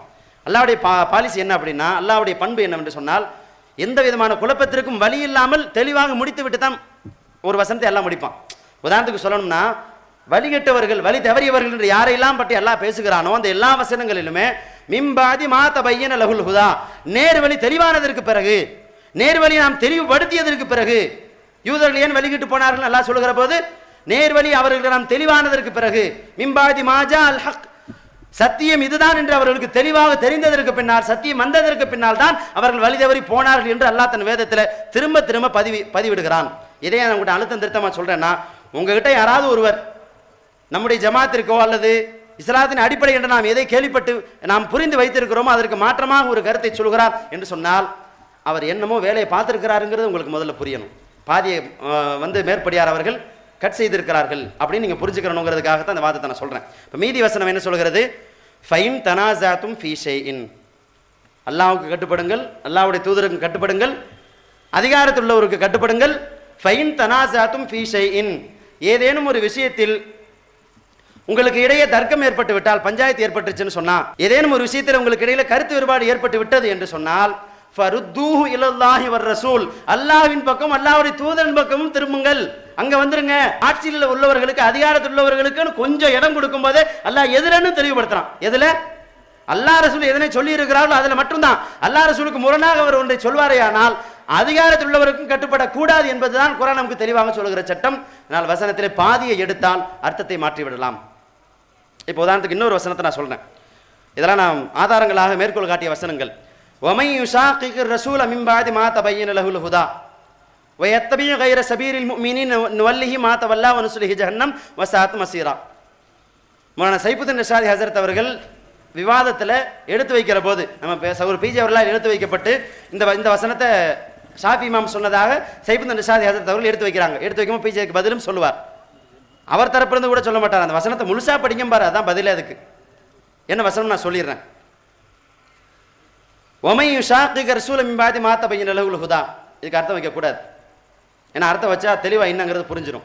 وَيَتَّبِعْ غَيْرَ سَبِيلِ الْمُؤْمِنِينَ, முஃமின்களுடைய பாதை அல்லாத வேறு பாதையிலே அவர் பயணிக்கிறாரோ, وَيَتَّبِعْ غَيْرَ سَبِيلِ الْمُؤْمِنِينَ نُوَلِّهِ مَا تَوَلَّى وَنُصْلِهِ جَهَنَّمَ, நாம் அவரை அந்த வழியிலே செல்ல விட்டு நரகத்தில் அவர் இறுதியாக நுழைவிப்போம், அவருக்கு நரகத்தை பரிசாக கொடுப்போம் என்று அல்லாஹ் பேசுகிறான். அப்ப வழிகேட்டில் யார் போறாரோ அந்த வழிகேடுக்கு அடையாளம் என்ன, முஃமினுடைய பாதையை புறக்கணித்து விட்டு அது அல்லாத வேறு பாதையில யார் போறாரோ அதை நாம் அவர் பாதையிலே போக விட்டுவிட்டு நாம் அவருக்கு பரிசாக நரகத்தை தருவோம் என்று அல்லாஹ் சொல்கிறான். நான் வசனத்துடைய முற்பகுதி என்ன வரும்? இப்போ இந்த முற்பகுதியை விட்டுட்டு இந்த பாதியை மட்டும் வச்சா முமீன்கள் எல்லாரும் ஒன்றா சேர்ந்து ரைட்டுன்னு முடிவெடுத்தா ரைட்டு. இப்போ ஹனஃபி மதுஹப் கோடிக்கணக்கான மக்கள் இருக்காங்களே, இருக்குத்தானே செய்கிறாங்க. ஹனஃபி மதுஹப் பின்பற்றினா தப்பு இல்லையே இந்த வசனத்தின் அடிப்படையில். ஷாஃபி மதுஹப்பை பின்பற்றினா தப்பு இல்லையே அப்படின்னு தோணும் வசனத்துடைய பாதியை விட்டா. ஆனால் வசனத்துடைய முற்பகுதி என்ன? ஒமை யுஷாக்கிர் ரசூல, தூதரை புறக்கணித்து தூதருக்கு எதிராக செயல்பட்டு தூதருடைய வழியை விட்டுவிட்டு நீங்கள் வேறு பாதையில் போகக்கூடாது என்பதுதான் அந்த வசனம் சொல்லுகிற கருத்தே. தூதருடைய வழியிலே முஃமின்கள் அத்தனை பேரும் ஒன்றாக நடைபோடுங்கள். தூதரின் வழியிலே ரசூலுல்லாஹி ஸல்லல்லாஹு அலைஹி வஸல்லம் அவர்களுடைய வழியிலே அத்தனை பேரும் ஒன்றாக பயணத்தை மேற்கொள்ளுங்கள், பயணப்படுங்கள், தனியா போவாதீங்க அப்படின்னு அல்லாஹ் சொல்றானே தவிர முஃமின்களா சேர்ந்து தங்களுக்குன்னு ஒரு ரூட் அமைச்சுக்கிறாங்க அந்த ரூட்டும் சரிதான் அப்படின்னு எல்லாம் எங்கேயுமே சொல்லலை. அப்புறம் என்ன விஷயம்னு கேட்டீங்கன்னா, இன்னொரு ஹதீஸ் மேடைக்கு மேடை நீங்களும் கேட்டிருப்பீங்க, நானும் பேசியிருக்கிறேன். என்ன அப்படின்னா, கியாமத் நாளின் சமீபத்தில் இறுதியிலே சிலர் தோன்றுவார்கள். என்ன தோன்றுவாங்க அப்படின்னு சொன்னா, அவங்க மிக அழகான சொல்லையே சொல்லுவார்கள், ரொம்ப கரெக்டாக தான் பேசுவாங்க, மிக சரியான சொல்லையே அவர்கள் சொல்லுவார்கள், இல்லாதெல்லாம் சொல்ல மாட்டாங்க, ரொம்ப கரெக்டாக இருக்கிறதெல்லாம் பேசுவாங்க. ஆனால் வில்லிலிருந்து அம்பு எவ்வளவு வேகமாக வெளியே போயிருதோ, அப்போ வில்லில் அந்த மிருகத்தை ஒரு பிராணி இருக்குல்ல, வேட்டை பிராணியினுடைய உடலிலிருந்து அம்பு எவ்வளவு சீக்கிரம் வெளியே போய் விடுகிறதோ அது அளவுக்கு அவ்வளோ சீக்கிரமாக அவர்கள் இஸ்லாத்திலிருந்து வெளியே போய் விடுவார்கள். அதில் ரசூலுல்லாஹ் சொல்லும்போது அவர்கள் இளம் வயதினராக இருப்பார்கள்னு ஒரு அடையாளத்தை சொல்லிடுவாங்க. சொன்னால் ஆளாளுக்கு பயானப்படுத்திட்டு பார்த்தீர்களா இந்த அயோக்கியர்கள், போன சின்ன பசங்க பிளக்கா பசங்க என்ன தெரியும் அவங்களுக்கு, போன சின்ன சின்ன பசங்களை கூட்டி வச்சுட்டு கேள்வியாக கேட்டு கொள்றாங்க, கொலையாக கொள்றாங்க. நிம்மதியாக ஒரு மௌலுது பற்றி ஓத முடியல, நம்ம பாட்டுக்கு நிம்மதியாக போயிட்டு இருந்தோம், டார்ச்சர் பண்ணி எடுக்கிறானுங்க அப்படின்னு ஆளாளுக்கு பயானில் பேசுவாங்க. இதை ஹதீஸை கேட்கும்போது பார்த்தா நமக்கே கூட தோணும், ஆகா குரானை சரியான சொல்லுவார்கள்னா அது குரான் ஹதீஸ்னு அவங்க இலக்கமும் கொடுத்துருவாங்க. கொடுத்துட்டு அவங்க சின்ன வயசுக்காரவங்களாக இருப்பாங்க, இளம் வயதினராக இருப்பார்கள் ரசூலுல்லாஹ் சொல்லியிருக்கிறாங்களே, எல்லாமே கரெக்டு தான். அப்போ கியாமத்தின் சமீபத்தில் தோன்றுவாங்க, அதுவும் கரெக்டு தான். இஸ்லாத்தை வெளியே போயிடுவாங்க, இஸ்லாத்தில் நினைக்க மாட்டாங்க ரசூலுல்லாஹ் சொல்லி, எல்லாமே கரெக்டு தான். ஆனால் பாதி கட்டாயிருச்சுல்ல. என்ன கட்டுன்னு சொன்னால், ரசூலுல்லாஹ் இவ்வளோ சொன்ன ரசூலுல்லாஹ் யாருன்னு சொல்லாமையா போவாங்க, அடையாளத்தை தெளிவுபடுத்தாமே போவாங்க. எல்லா பயான்களையும் ஆளாளுக்கு உலமாக்கள் அத்தனை பேர் இந்த ஹதீஸை சொல்லியிருப்பாங்க. ஹதீஸுடைய பிற்பகுதி என்ன இருக்குது அப்படின்னா, அவர்களுடைய அடையாளம் என்னவென்று சொன்னால் அவர்கள் மொட்டை போடுவார்கள். மொட்டை அடிக்கிறது தான் அவங்களுடைய அடையாளம். கிட்டத்தட்ட எனக்கு மட்டும் சுமாராக ஒரு 30-40 மொட்டை அடிச்சிருப்பானுங்க. நாங்கள் தான், வேறு யாரும் இல்லை. சுன்னத் ஜமாத் மதரசாக்களில் ஓதுவதற்கு போனீங்கன்னு சொன்னால் உள்ளே போன உடனே குறைந்தபட்சம் எத்தனை மொட்டை, 1 மொட்டை 2 மொட்டைனா தாங்கும், 30-40 மொட்டைனா தாங்குமா? வலி வரின்னு வலிச்சு கொஞ்சம் முடி முளைச்சிருச்சுன்னா போதும், டக்குன்னு உடனே கூப்பிட்டு உடனே மொட்டை அடிச்சிட வேண்டியது தான். அப்போ அவருடைய அடையாளமே மொட்டையை போடுவதுன்னு ரசூலுல்லாஹ் சொன்னாங்க. இன்னைக்கு உலகத்தில் மொட்டை போடுறது யாருங்க? சுன்னத் ஜமாத் மதரசாவில் ஓதக்கூடிய ஆலிம்கள் தான். இப்போ ரசூலுல்லாஹ் அடையாளத்தை தெளிவுபடுத்தினதை வச்சு பார்த்தா அந்த பக்கம் நம்ம கை நிட்டோம்னா கை அப்படியே இந்த பக்கம்ல திரும்புது. இப்போ முடியல. இதெல்லாம் ஆதாரம் என்று நாம் எதை எடுத்து வைத்தோமோ அந்த எல்லா ஆதாரங்களும் உடைந்து போனது. உடைத்தது தவி ஜமாத் அல்ல, குர்ஆனும் ஹதீஸும் உடைத்தது. குர்ஆனும் ஹதீஸும் சத்தியத்தை தெளிவுபடுத்தியது. எனக்கு தவி ஜமாத் மேல நம்பிக்கை வரல. ஏன் நம்பிக்கை வரல அப்படின்னு சொன்னா, நம்ம வருமானத்தில் கை வச்ச பயலுள்ள நம்ம எப்படி நம்புறது? சரிதானே? அப்படின்ட்டு நம் சுத்தமாக அதெல்லாம் எப்படி ஏற்றுக்க முடியும், இவனுக்கு சொல்லி நம்ம ஏற்றுக்கிறதா அப்படின்னுட்டு நான் குர்ஆனை தான் திருப்பி திருப்பி எடுத்து படிக்கிறேன்.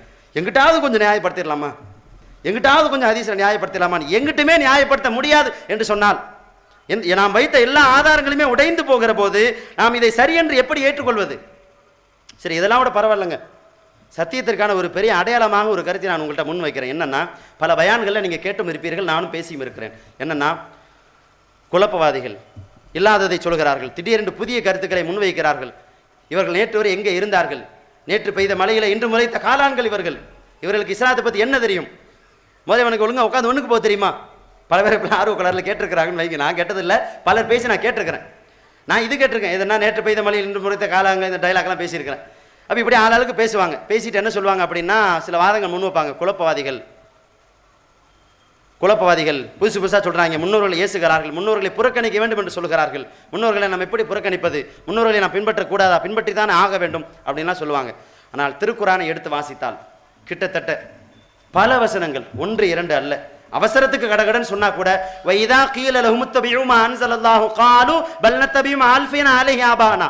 இன்னொரு வசனத்திலே மா வஜதனா அலைஹி ஆபானா, அவர்களிடத்தில் அல்லாஹ் இறக்கி வைத்ததை நீங்கள் பின்பற்றுங்கள், அல்லாஹும் அல்லாஹ்வுடைய தூதரும் எதனை சொன்னார்களோ அதனை பின்பற்றுங்கள் என்று சொன்னால், எங்கள் மூதாதையர்கள் எதன் மீது இருந்தார்களோ எதன் மீது அவர்கள் இருப்பதாக நாங்கள் பெற்றுக்கொண்டோமோ அதைத்தான் நாங்கள் பின்பற்றுவோம் என்று சொல்வார்கள். அவசரத்துக்கு சொன்னாலே 2 ஆயத்துங்க, இன்னும் எத்தனை இருக்கு? நான் ஆய்வு செய்த வரைக்கும் திருக்குர்ஆனிலே முன்னோர்களை பின்பற்ற வேண்டும் என்பது அல்ல, முன்னோர்களை பின்பற்றலாம் என்று சொல்லுகிற ஒரே ஒரு வசனத்தை கூட இல்லை. எடுத்து காமிச்சிட்டீங்க. நான் இன்ஷா அல்லாஹ் நாளையிலிருந்து நான் உங்க பள்ளிவாசலுக்கு வந்துடுறேன். சுன்னத் ஜமாத் பள்ளிவாசலுக்கு வந்து மறுபடியும் முதல்ல இருந்து ஆரம்பிச்சிருவோம். மௌலிது பாத்தியாலாம் ஓதி ரொம்ப நாள் ஆச்சு. லைலத்துல் கபர் வேற வந்துகிட்டு இருக்கு. சரிதானே? முன்னோர்களை பின்பற்றலாம் என்று சொல்லுகிற ஒரே ஒரு வசனத்தை எடுத்து யாராவது காண்பித்து விட்டால் இன்ஷா அல்லாஹ், நடைமுறை சாத்தியம் இல்லாததெல்லாம் சொல்லல, ஜுப்பா கூட இன்னும் கழட்டல, அப்படியே பத்திரமா தான் வச்சிருக்கிறேன். ஆகவே தயவு செய்து எடுத்து கொடுங்க, அப்படியே வந்துருவோம், பிரச்சனை இல்லை. முதல்ல இருந்து நாம பிஸ்மில்லாஹ்னு ஆரம்பிச்சு சுன்னத் ஜமாத் படி வாழ்ந்துட்டு போயிடுவோம். அல்ஹம்துலில்லாஹ். யாருக்காவது நம்ம நேர்வழி நடத்த வேண்டும் என்று பிரியம் இருந்தால், நமக்கு நேரான பாதையை சொல்லிக் கொடுக்கணும் ஆசை இருந்தா, சரி ரைட்டு. அப்ப என்னன்னு கேட்டா, முழு குர்ஆனையும் திரும்ப திரும்ப படித்தாலும் முன்னோர்களை பற்றி எல்லா இடங்களிலும் அல்லாஹ் பின்பற்ற கூடாது, பின்பற்றுவது சரியல்ல, அல்லாஹ் ரசூலை மட்டும்தான் பின்பற்ற வேண்டும் என்று அல்லாஹ் திரும்ப திரும்ப திரும்ப பேசுகிறான். இப்படி இருக்கிற போது முன்னோர்கள்ங்கிற வாதத்தை நாம் எப்படி வைக்கிறது? இதை எடுத்துட்டு நாம போகும்போது ஒரு ஆலிம் நம்ம கிட்ட கேள்வி கேட்டார். என்ன கேட்டாருன்னா, அந்த வசனங்களை நீங்க முன்ன பின்ன படிச்சீங்களா அப்படின்னாரு. படித்தேன். அந்த வசனங்கள் காஃபிர்களை பற்றி தானே சொல்லப்படுது அப்படின்னு. இப்போ நான் கேட்டேன், மூலனா காஃபிருக்கு ஏதாவது சட்டம் இருக்கா? காஃபிர்கள் சாராயம் குடிக்கக்கூடாது அப்படின்னு சட்டம் இருக்கா? சொல்லுங்க சகோதரர்களே, காஃபிர்கள் சாராயம் குடிக்கக்கூடாதுன்னு சட்டம் இருக்கா? இல்லை. ஏன்னா அவங்களுக்கு தான் எந்த சட்டத்திட்டமே கிடையாது. சட்டம் இருக்கா ஏதாவது? அவர்களுக்கு ஒரே ஒரு சட்டம் தான், நீங்கள் இஸ்லாத்தை ஏற்றுக்கொள்ளுங்கள், ஒரு இறைவன் என்பதை நம்புங்கள், அதுக்கு பிறகு தான் சட்டம் எல்லாம். சாராயம் குடிக்காதீங்கன்னு சட்டம் இருக்கா? விபச்சாரம் செய்யக்கூடாதுன்னு சட்டம் இருக்கா? மற்ற வேறு ஏதாவது சட்டத்திட்டங்கள் இருக்கா? எதையுமே சொல்லலை. அவனே செய்யக்கூடாது, அப்ப நம்ம செய்யலாமா? ஏங்க, அவன் ஆல்ரெடி எல்லாத்தையுமே பண்ணிக்கிறலாம். அவர்களே செய்யக்கூடாது என்று அல்லாஹ் சொன்னால் நம்ம செய்யலாமா? எங்க சட்டத்திட்டம் எதுவுமே கிடையாது, எல்லாத்தையும் தாராளமா பண்ணிக்கிறலாம்னா ஒரு பஞ்சாயத்தும் கிடையாது. நாளைக்கு மறுமையில கேள்வி எனக்கு யாருக்குங்கிறீங்க? ஏற்றுக்கொண்ட மக்களுக்கு தான். ஏற்றுக்கிட்டவன் சரியா செஞ்சானா இல்லையாங்கிறதான் கேள்வியே. ஏத்துக்கவே இல்லைன்னா போயிட்டே நரகத்துக்கு. அப்போ எந்த கேள்வி எனக்கு உட்படுத்தப்படாத அவர்களுக்கே அல்லாஹ் ஒரு சட்டத்தை சொல்லுகிறான் என்று சொன்னால் நாம் அவங்களோட மோசமா நடக்கணுமா? அவங்களே ஃபாலோ பண்ணணும், அப்புறம் நம்ம ஒருபடி மேலே தானே ஃபாலோ பண்ணியிருக்கணும். அப்போ அந்த வகையில் பார்த்தாலும் இந்த வசனத்துக்கு எந்த வியாக்கியானத்தையும் விளக்கத்தையும் நாம் சொல்லிவிட இயலாது. முழுக்க நீங்கள் எடுத்து திரும்ப திரும்ப படித்து பார்த்தீங்க அப்படின்னு சொன்னால், குர்ஆனை ஹதீஸை மட்டும்தான் பின்பற்ற வேண்டும், குர்ஆனுக்கும் ஹதீஸுக்கும் முரணாக செயல்படக்கூடாது என்று தான் அல்லாஹ் தஆலா தன் வேதத்தில் எல்லா வசனங்களிலும் சொல்கிறான். அப்போ நான் அந்த விமர்சனத்தை முடிச்சிடுறேன். அப்போ என்னென்ன குற்றச்சாட்டுகளை நாம் தௌஹீத் ஜமாத் மீது வைத்தோமோ அந்த எல்லா குற்றச்சாட்டுகளும் ஒரு காலத்தில் நபிமார்கள் மீது வைக்கப்பட்ட குற்றச்சாட்டுகள். அல்லாஹ் அக்பர். தமிழ்நாடு தௌஹீத் ஜமாத் சத்தியத்தில் இருக்கிறது என்பதற்கான அடையாளமாக நான் உளப்பூர்வமாக புரிந்து கொண்டது அதுதான். நபிமார்களை என்ன குறை சொன்னானோ அதே குறைத்தான் நம்ம மேலும் சொல்றான்.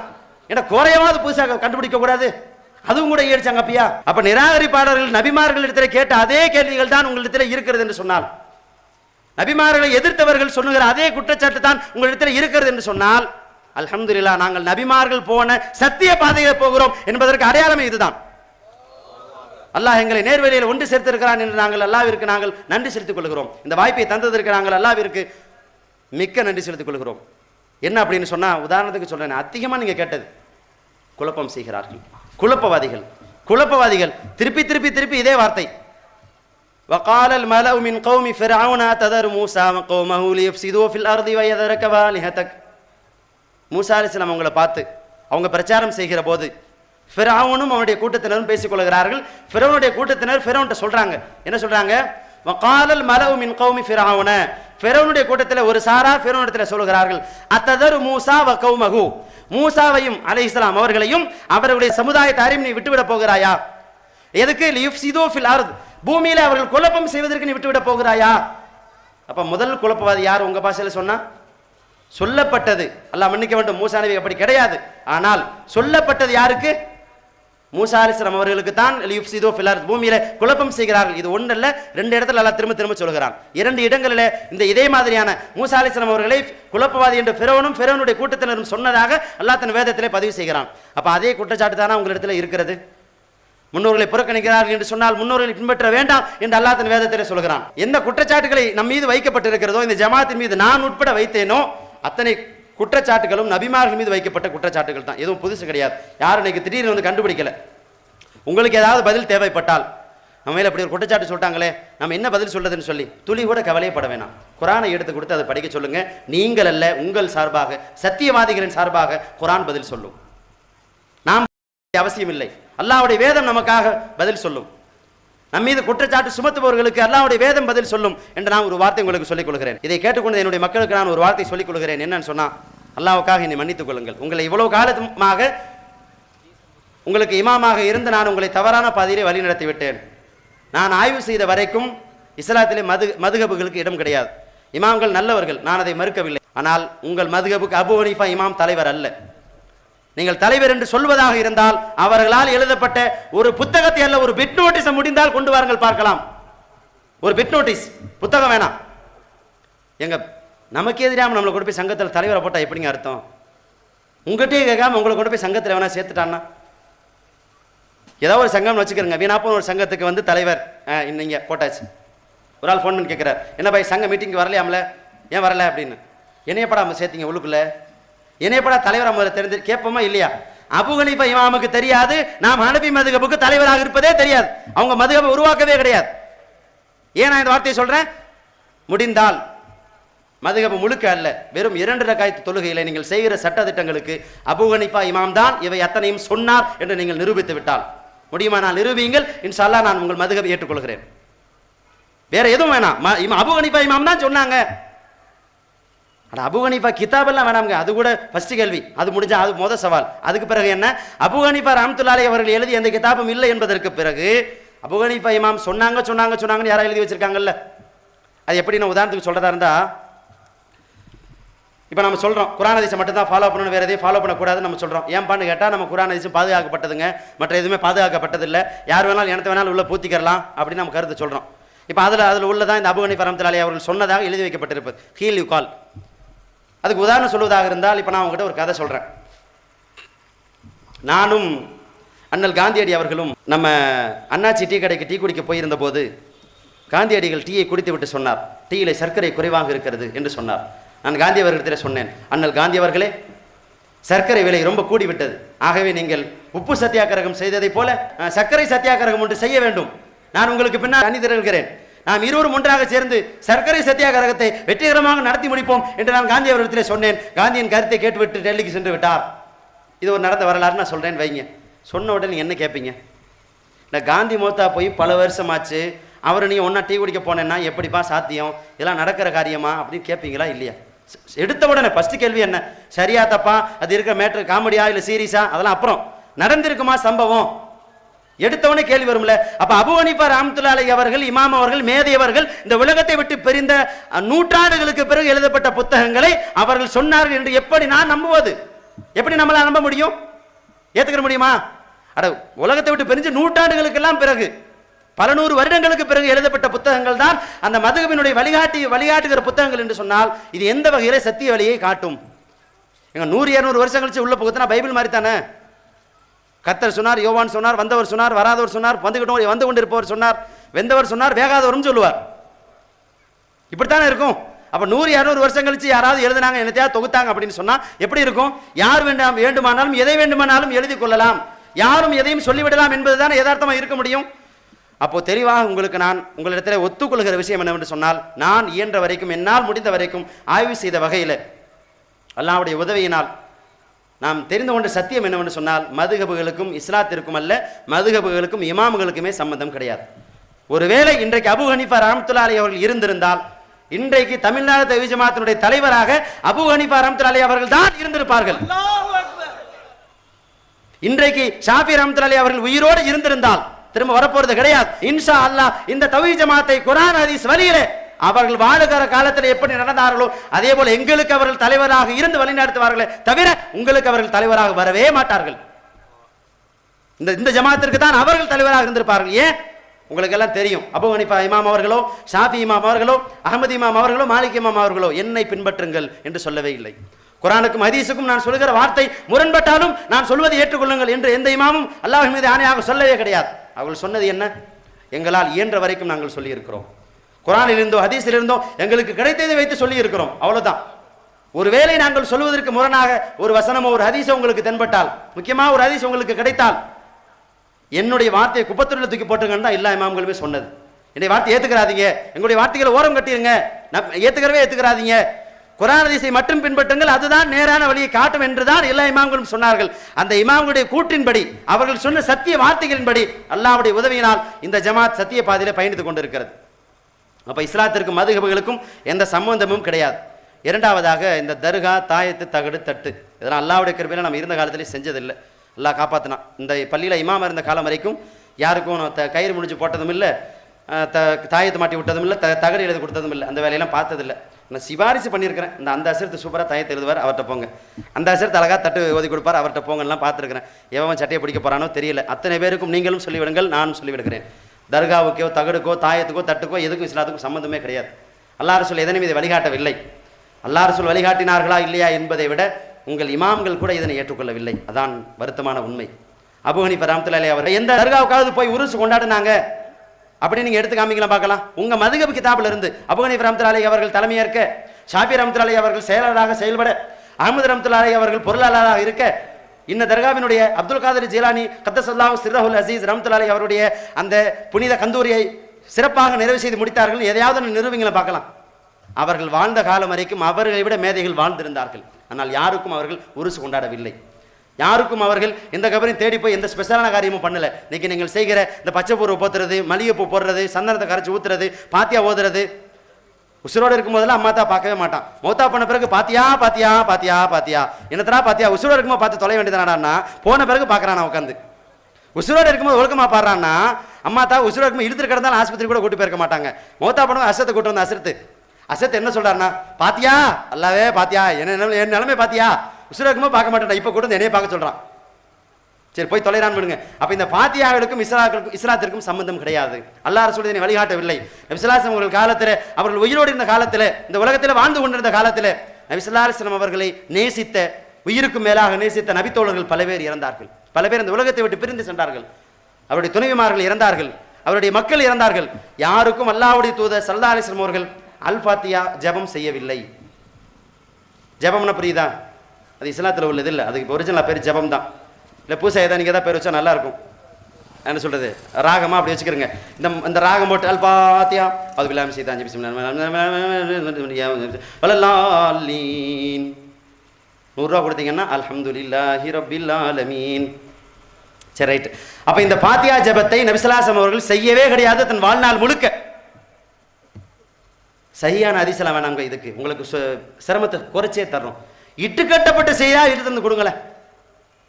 சஹீஹான ஆதாரபூர்வமான அபிமுறையில் வேணாம்.